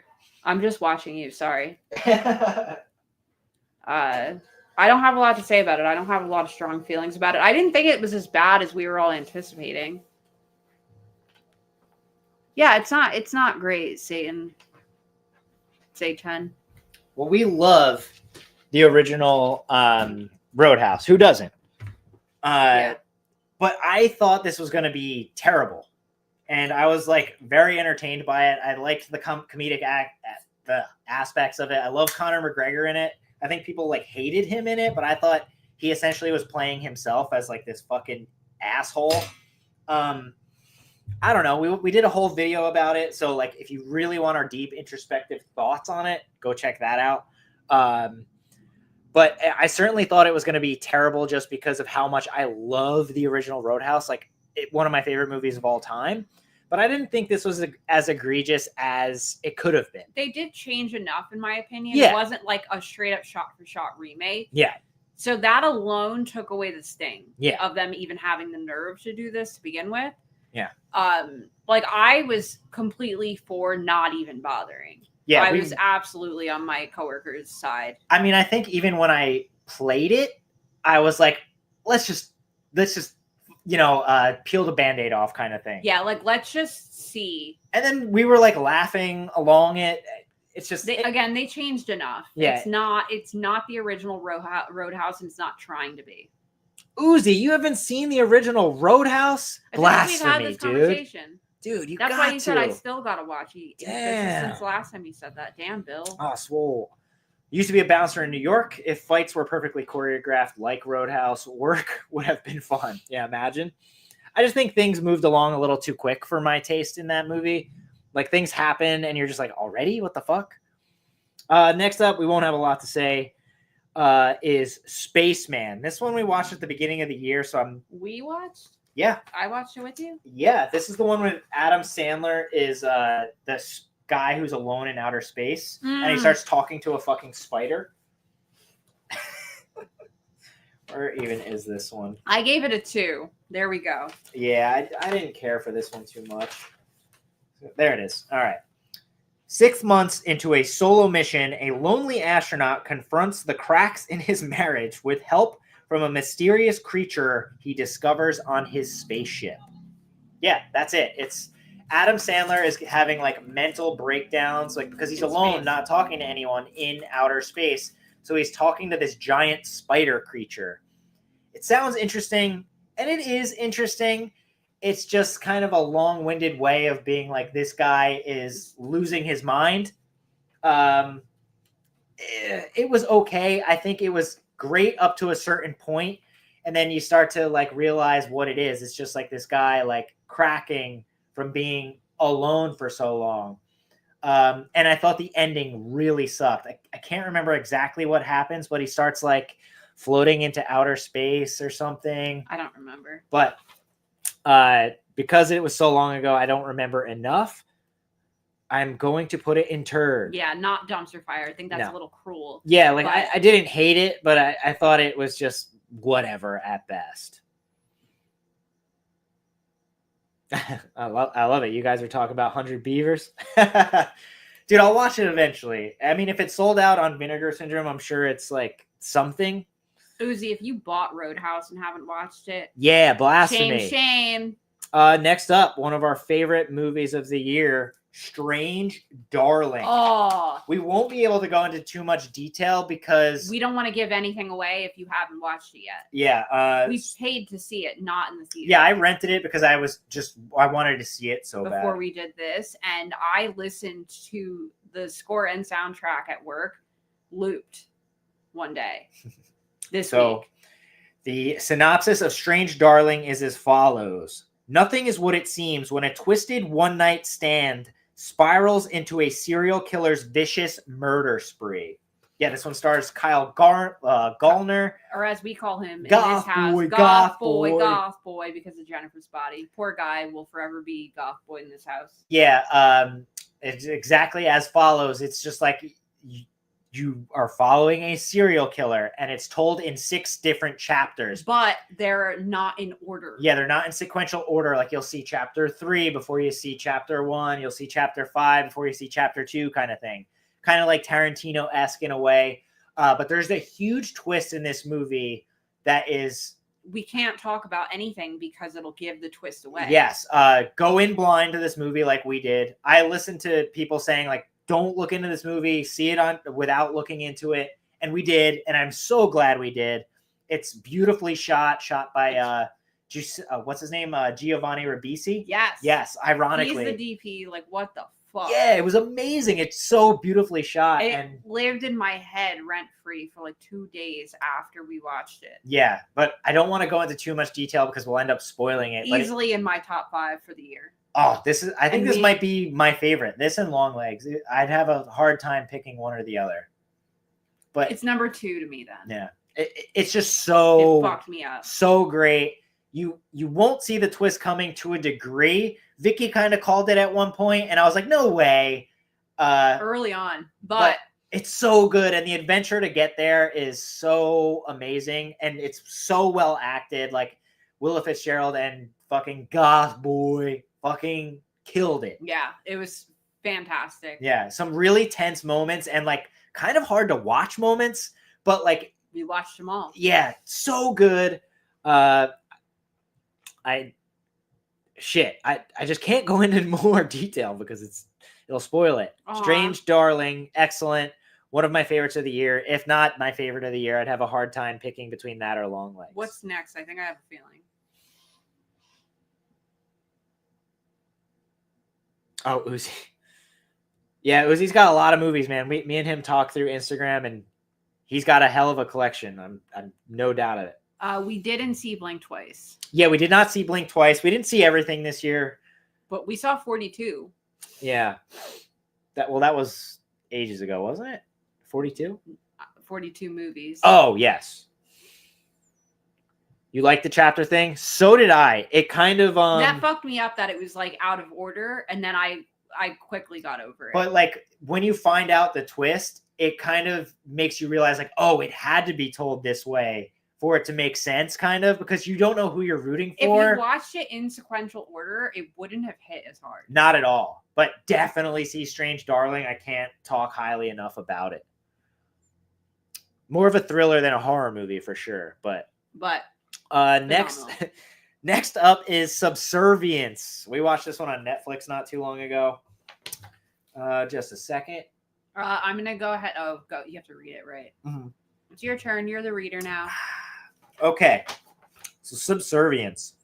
With his wife out sick, a struggling father brings home a lifelike AI, only to have his self-aware new help want everything her new family has to offer, like the affection of her owner, and she'll kill to get it. Without even reading that description, And Bill called it instantly. it's starring Megan Fox as this like almost AI Megan bot. a grown-up Megan, Yeah. so it's not weird. But without pressing play, I remember looking at Vicky. I'm like, I bet you this The guy dad's gonna fucks fuck her. The dad's gonna fuck her. And spoiler alert, He does. he does.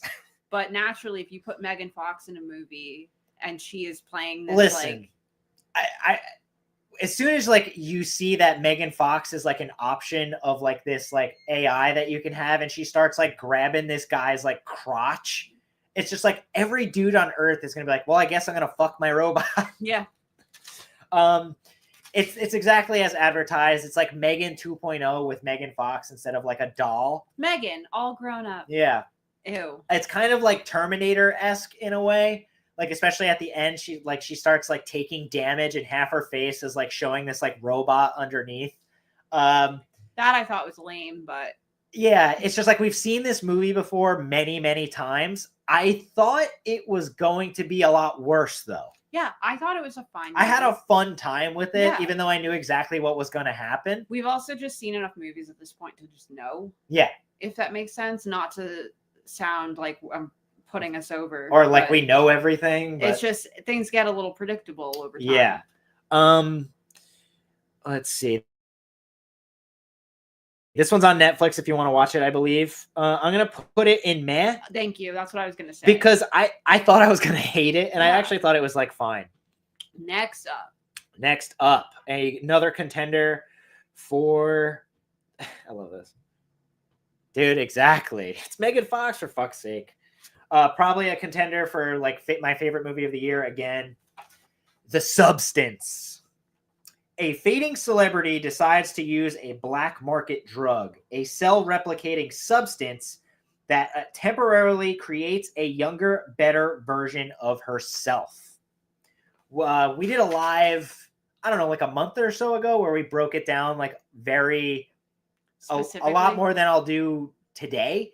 But yeah, Demi Moore, Margaret Qualley, Dennis Quaid, lots of references to like Reanimator, The Shining.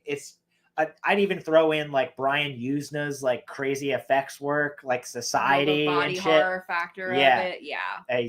Demi Moore is getting old and aging out of her TV fitness show personality and takes this drug that turns her into a younger version of herself for 7 days. But you always have to remember, you are one. So after 7 days, you have to switch back. And if you don't, bad things will start happening and you'll start turning into like a hideous chud of your other self. This was another one that like people put over so much that I was kind of scared. I was like, people are kind of overhyping it.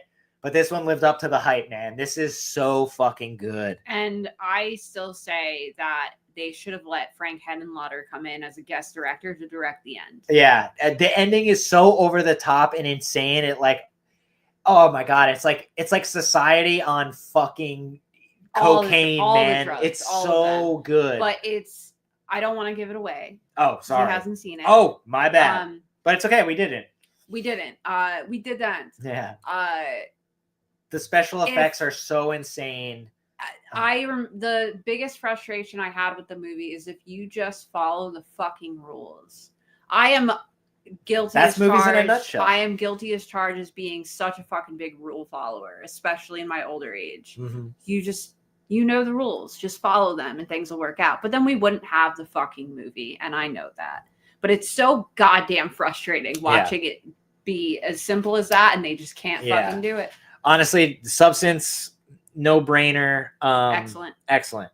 One of my favorite movies of the year. And honestly, if you like movies like The Fly, Society, like any body horror stuff, you're going to love The Substance.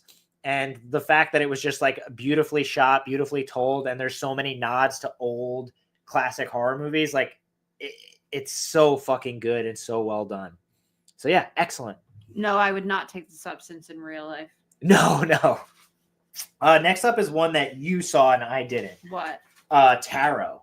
Oh, okay. Hold on. Let me find it. Yeah, you got to read the I will read the synopsis. I don't remember it. I avoided this one. I had no desire to see it, and I heard it was terrible. When I was still only working 2 days a week, I had a lot of time by myself. So tarot. When a group of friends recklessly violate the sacred rule of tarot readings, they unknowingly unleash an unspeakable evil trapped within the cursed cards. One by one, they come face to face with fate and end up in a race against death. When Bill met me, I was a frequent practicer of reading my own tarot cards. I had a large collection of them from my parents over the years. I was really into that. So I was like, maybe I'll like this movie just based on my knowledge of it. I mean, the idea of like tarot cards coming into play in horror movies is it was only a matter of time. They did an entire fucking multiple Ouija movies. Yeah. But the only rule I can think of that I can remember of things you shouldn't do with tarot wouldn't become a movie. So I don't even really remember what happened. I just remember thinking the movie was really fucking stupid. That's all I heard were terrible things about it, so I just never saw it. It ended and I barely noticed it was over because I was just staring. Where are we putting this one? Fucking dumpster fire. Oh yeah, baby. Join those fucking hunks of shit.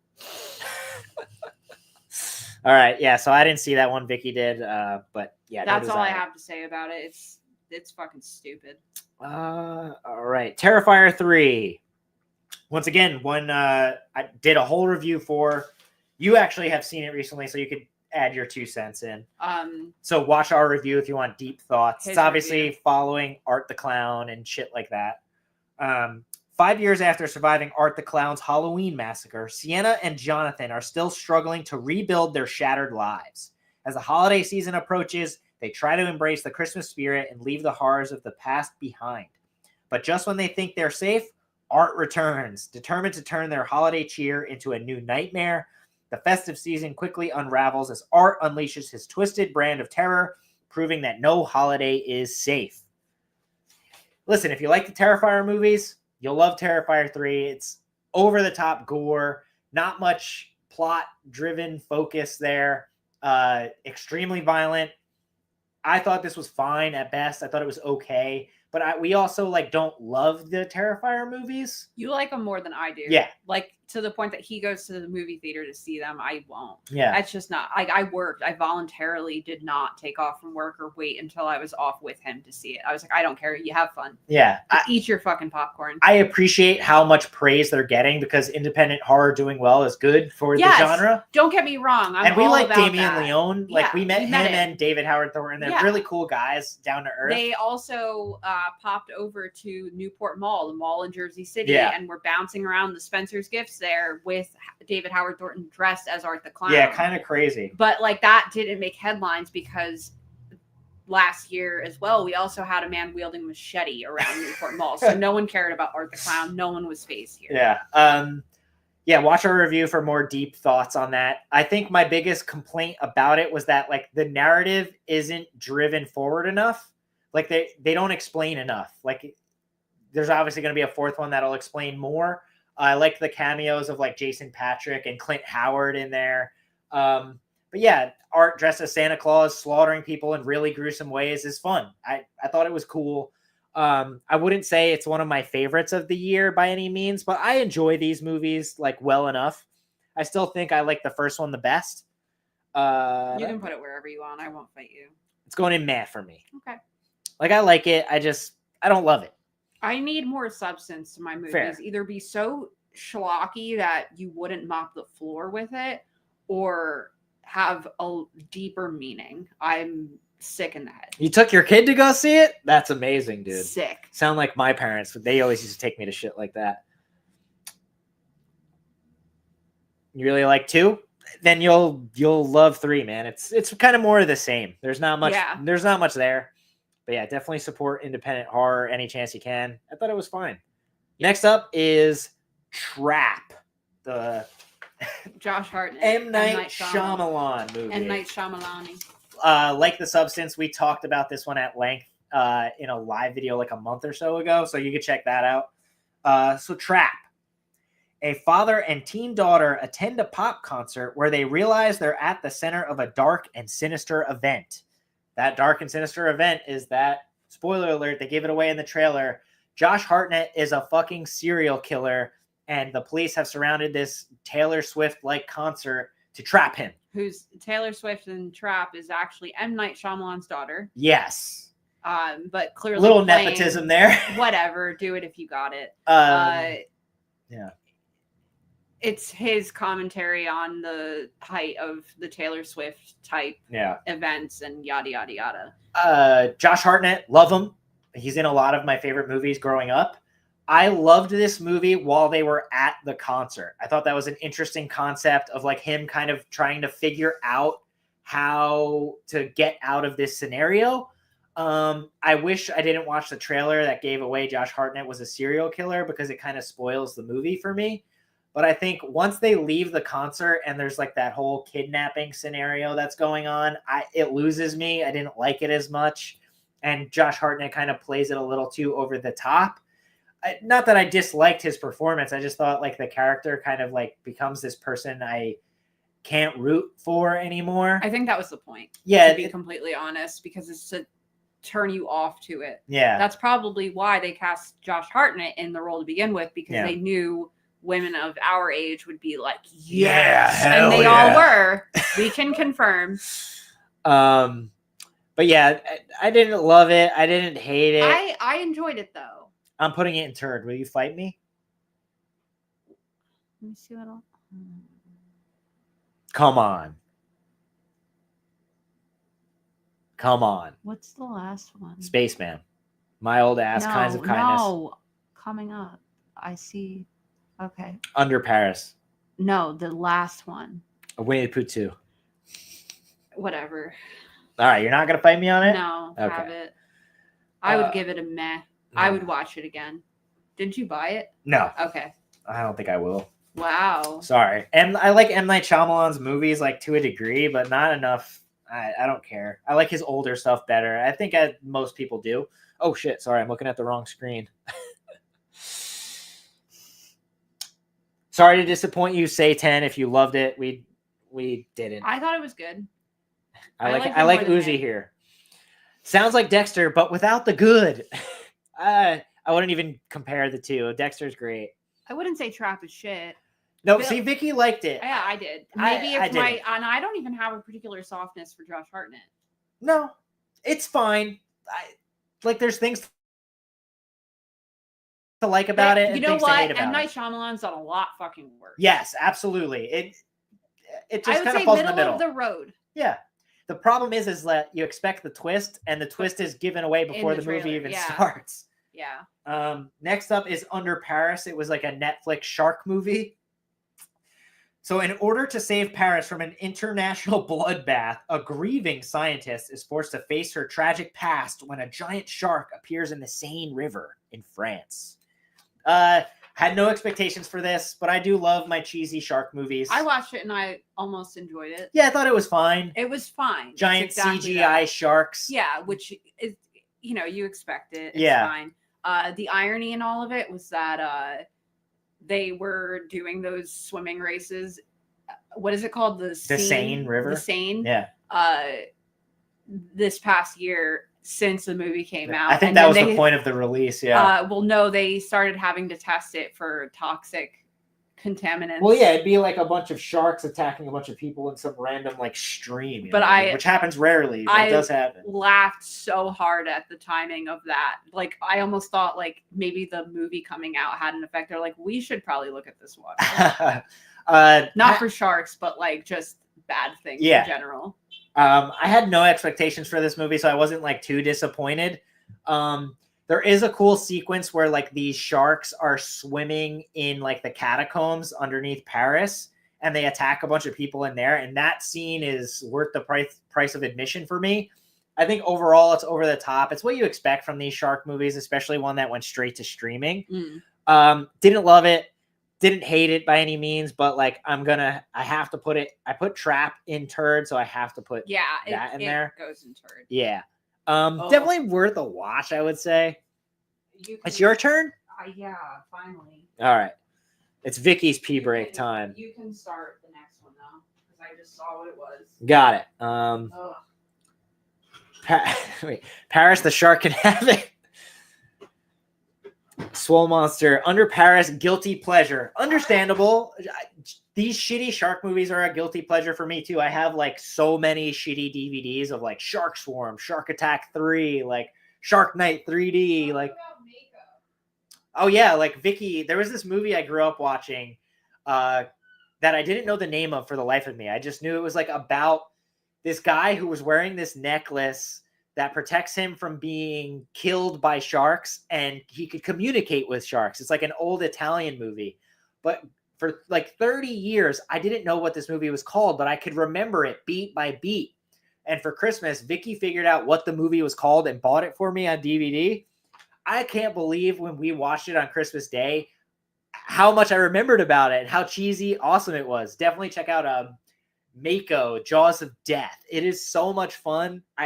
If you like shitty shark movies, you'll love this one. And ironically, it's called Mako, the Jaws of Death, but all the sharks in the movie are tiger sharks. And I think what makes it kind of great too is that all the people are actually diving with tiger sharks, like with no cages or anything. It's kind of gnarly.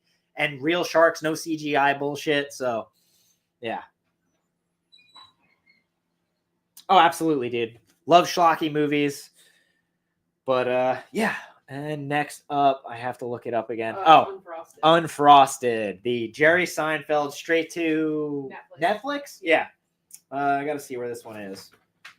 We are almost... That pile of shit somewhere in there. Yeah. Let's see. God damn it. Yeah, welcome to my world for the first now I more know than the half struggle. of this. Yeah, welcome. The irony is Oh, that there it I is. printed out 2 copies of this thinking we were going to trade off. I mean, And, well, like, mine's just been alternate. sitting over here Yeah. this whole time. I'm going to keep it. It's going to go in our time capsule. Okay, so this one, obviously, Unfrosted, the Jerry Seinfeld movie. In a time when breakfast is ruled by milk and cereal, a fierce corporate battle begins over a revolutionary new pastry, Pop-Tarts.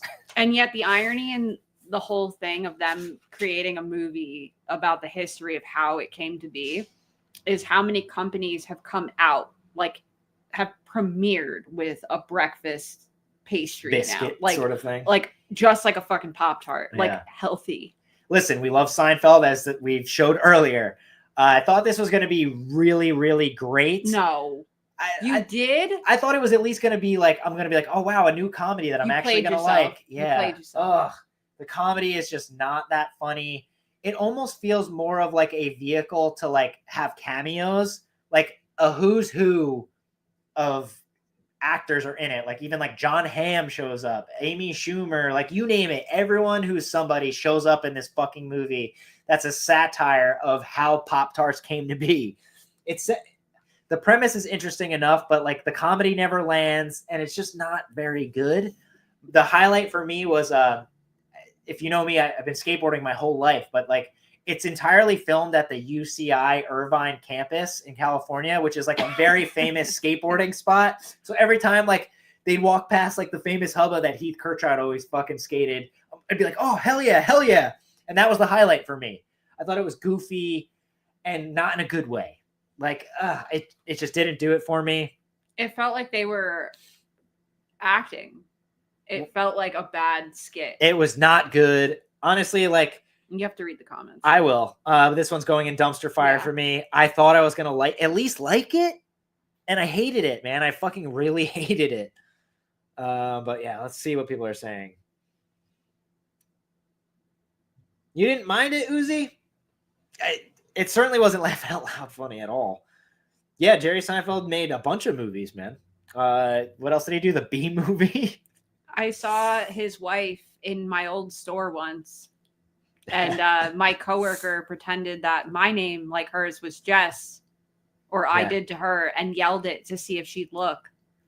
And she did. Yeah. And I was like, nice. Comedians in Cars Getting Coffee was a great little moment of YouTube life. Yeah, aw. Or was that Netflix? It was YouTube first or something? No, it was Crackle. Oh, that's what it was. Yeah, and we loved that. Around. I honestly, I forgot about it. So next up is VHS Beyond, which was the 7th movie in the VHS series. Wasn't this alien focused? Yes, this was a sci-fi based VHS movie, which had me like super intrigued. Okay, so VHS Beyond. The infinite playground of forbidden worlds and dangerous life forms offered by the sci-fi horror genre will lead to the biggest, maddest, bloodiest VHS ever. Listen, I love Aliens. X-Files is one of my favorite shows. I love alien movies. This one just didn't hit that hard. A lot of like the Shudder original VHS movies haven't been that great. There's a couple of the stories, this is VHS is an anthology series that were really good. There's one, remember, there's the one where like a bunch of people are going skydiving and they land in the orange orchard and that alien shows up and just starts ripping people to shreds, like sucking their life force out. That one was fucking awesome. Wasn't that like the second or third one? Something like that. That one was the only one I really, really liked in the whole entire anthology. There's one directed by Katie Siegel. Yeah, Kate Siegel. Yeah, Mike Flanagan's wife. Mike Flanagan. And hers was super introspective about like a person like almost getting like the fly syndrome where like she's getting healed by like these things that are inside this alien pod. That one was interesting. I didn't love it because you couldn't really tell what the fuck was going on. And then there's one by Justin Long that he directed about like people getting turned into human dogs. I wanted more out of that, but also my expectations because I was just hyped. Well, it's like the guy who was in Tusk making a movie that's very similar to Tusk. I fucking love Justin Long. But yeah, my problem with that one being included is it has nothing to do with aliens or sci-fi. Yeah, so I was just like, well, we have. Why is this one in here? Yeah. Like if they cut that one out, the anthology would have made more sense. I didn't hate it. I really, really liked the Orange Grove alien one. But overall, a lot of the Shudder original VHS movies kind of stink. I'm not going to put it in dumpster fire because there are parts of it I liked. I gave it a 2.5, and I'd imagine most of the others the same. It was because of liking the Orange Grove one.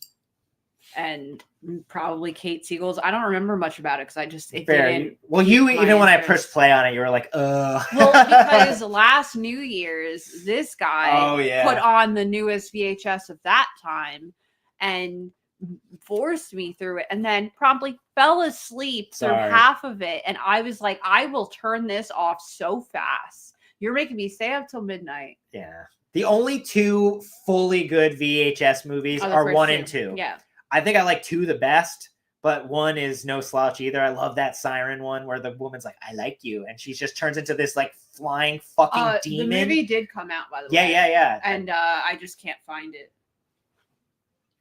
Yeah, I saw Garrett from Born to Be Rad did like a short or something where he's like, hey, did you like VHS? Here's this movie Siren. And I'm like, oh shit, that actually came out. What do we got? Make sure you. Oh yeah, my bad. Let me remove this. Sorry, guys. Maybe, dude. Yeah. Tusk is one of the only movies that he returned that I've ever bought in my entire life, that. thinking I was gonna love it because I love Kevin Smith, man. I'm a Jersey boy. Love Justin Long. I watched Tusk and hated it so much. I returned it the next day, and I didn't know he did the full amount. I just came home and it was gone.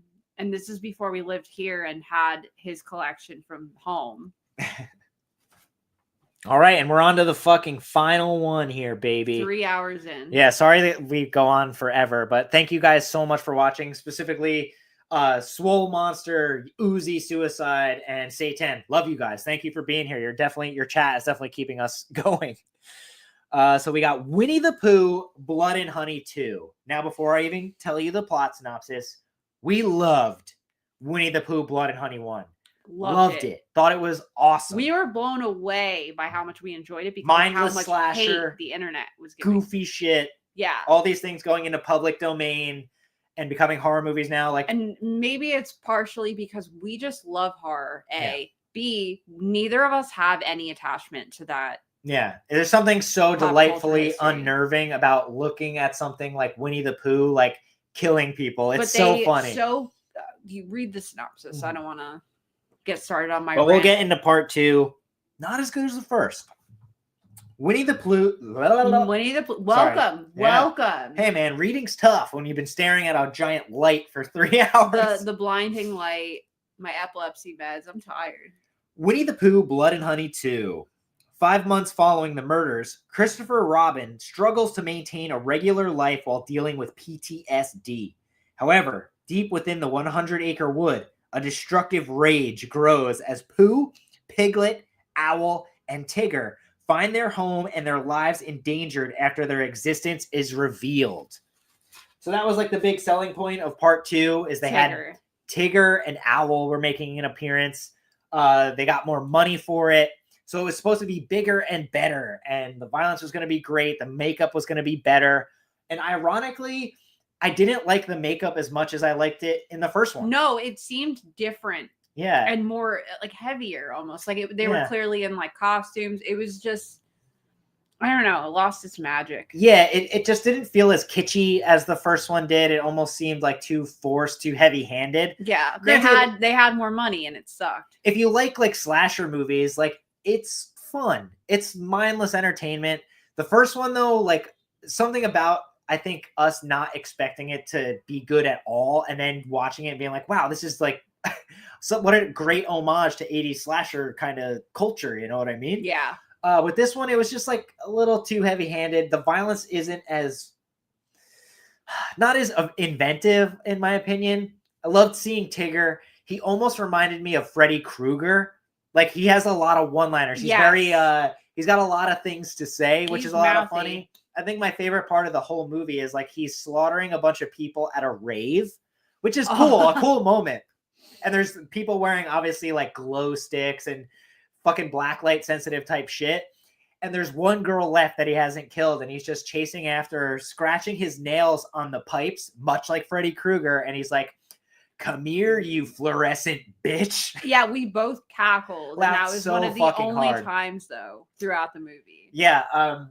But like overall, this one just like wasn't necessary. I get they're trying to build this. The first one wasn't either in that regard, but there was a story to it. Again, me with the meaning. Yeah, they're building like this Pooh-niverse, which is like fuck. I wish they would have just made the one and left it alone because it was like a fun one-off. Never say Pooh-niverse again. Hey man, that's actually what they're calling it. They're making the Bambi movie now. Fucking Steamboat Willie and shit. I've never seen Bambi, so maybe I'll watch the Bambi movie when it comes out. But not very good. I'll leave it at that. If you liked the first one, you'll at least find enjoyment in this. Like I didn't hate it. We're nitpicking. Yeah, we're nitpicking because we like the first one. We liked the first one so much and weren't expecting to like it at all. Yes, but I'm gonna put it in turd. Because it wasn't the end of the world. Yeah. I just also don't need more. Yeah. But that's it, guys. Those are all the new movies we saw this year. Maybe if I'm feeling fun and adventurous, I will make my top 5 ranked on Letterboxd of Oh, nice. because I just realized I haven't. I just done it. posted mine on like Instagram stories. If you're not following us, all our handles and shit are at the bottom of the screen. At the bottom of the screen right here, right now. Yeah, if you want like deeper thoughts on these things, check out our Letterboxd and follow us on Instagram for just like goofy real life shit and pictures of movies a lot of the time. Let's check out the chat one more time. Oh, Uzi, thank God. I thought I was on an island with this shit. Yeah, dude, thank you. I think I just love Justin Long that much. It's so fucking bad, dude. And Yoga Hosers, the fucking one that came after, where I hated that Kevin too. Smith is like a little tiny bratwurst Nazi. Fuck, it's so bad. Is he? I guess I blocked that out of my memory. Oh my God. Not even forgot it blocked. Holy shit, that's even worse. Oh, thank you, Swole Master. Appreciate you. Oh, thank you, Satan. Appreciate the kind words, man. We certainly won't. We got no one to apologize to here. Oh no. Well, please do. The comments and likes help us. Like if even if you want to write on any one of our videos, like a thumbs up or write like you guys fucking suck. Thank you, because they help the channel. And ironically, I'm gonna do the YouTuber thing here, even though I don't consider us YouTubers. We just like to do this for fun. Please like the video.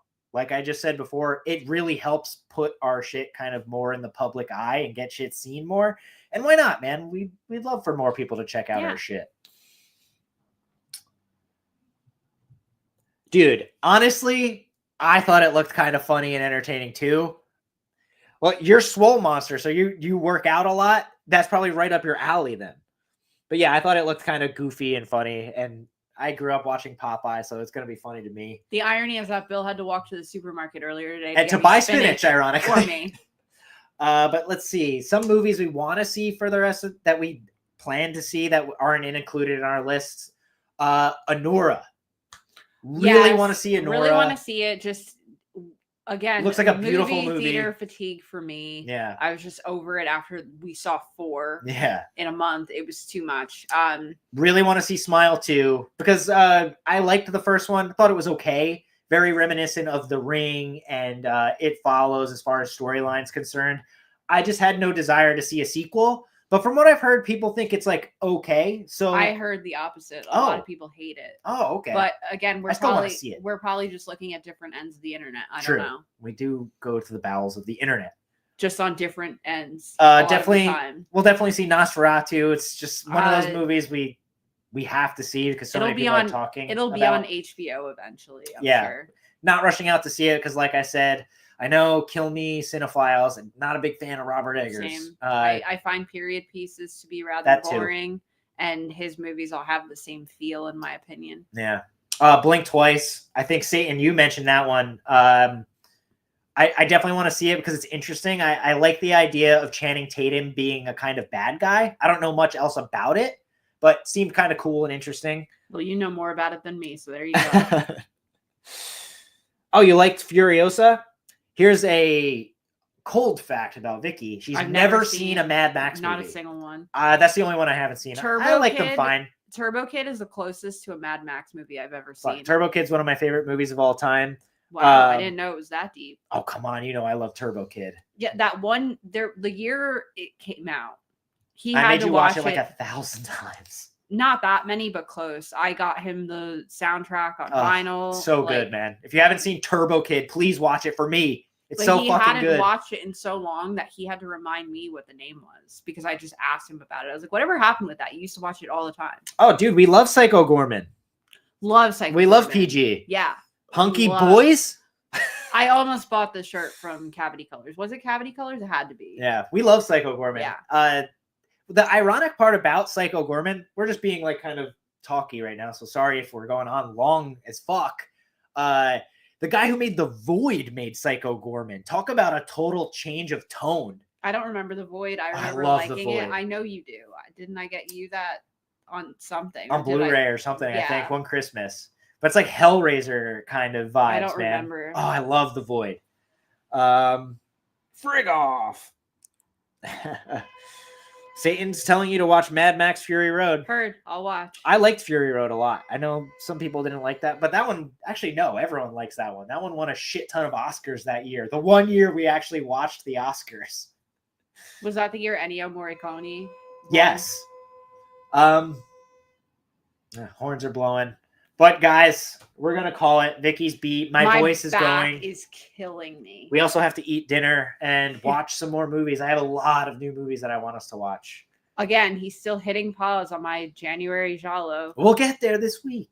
But we'll definitely have some videos this year. Like, we always fly by the seat of our pants and make shit like fucking randomly. I'll be like, oh, let's do this. Oh, let's do that. Granted, it's me most of the time because Vicky's like, you fucking do it, which totally understandable. I also just don't have a lot of opinions on things like he does. So I also overtalk her in case fucking I do it on accident. I can't help it. He admits it. Yeah. Which is my bad. I'm sorry. It's okay. But we love you guys, especially you guys in the chat, for making this a super fucking fun video. You guys always are fucking awesome. Uzi, Satan, fucking Swell Happy Monster. New Year. Happy fucking New Year. Look forward to a great year of chatting through YouTube, fucking Instagram if you have that, or whatever else, man. We love you guys. We love talking movies. Follow us on Letterboxd if you want to see Bill's opinions and my just ratings most of the time. But thank you or for snarky jokes, for sitting through this long diatribe. Whatever the fuck Bill's this from was. Australia now. I'll make it a point to save our list and post it on like the community page on YouTube if you want to see it. And I think I made it a real tier maker too. So if you guys want to do it yourselves, you're more than welcome to do it. Granted, you probably saw more movies than we did, but one more time, here it was. I will save it for everyone to check out again. And shit, man, happy 2025. We will see you when we see you. Love you all so much. Adios. Time to eat. Bye, guys.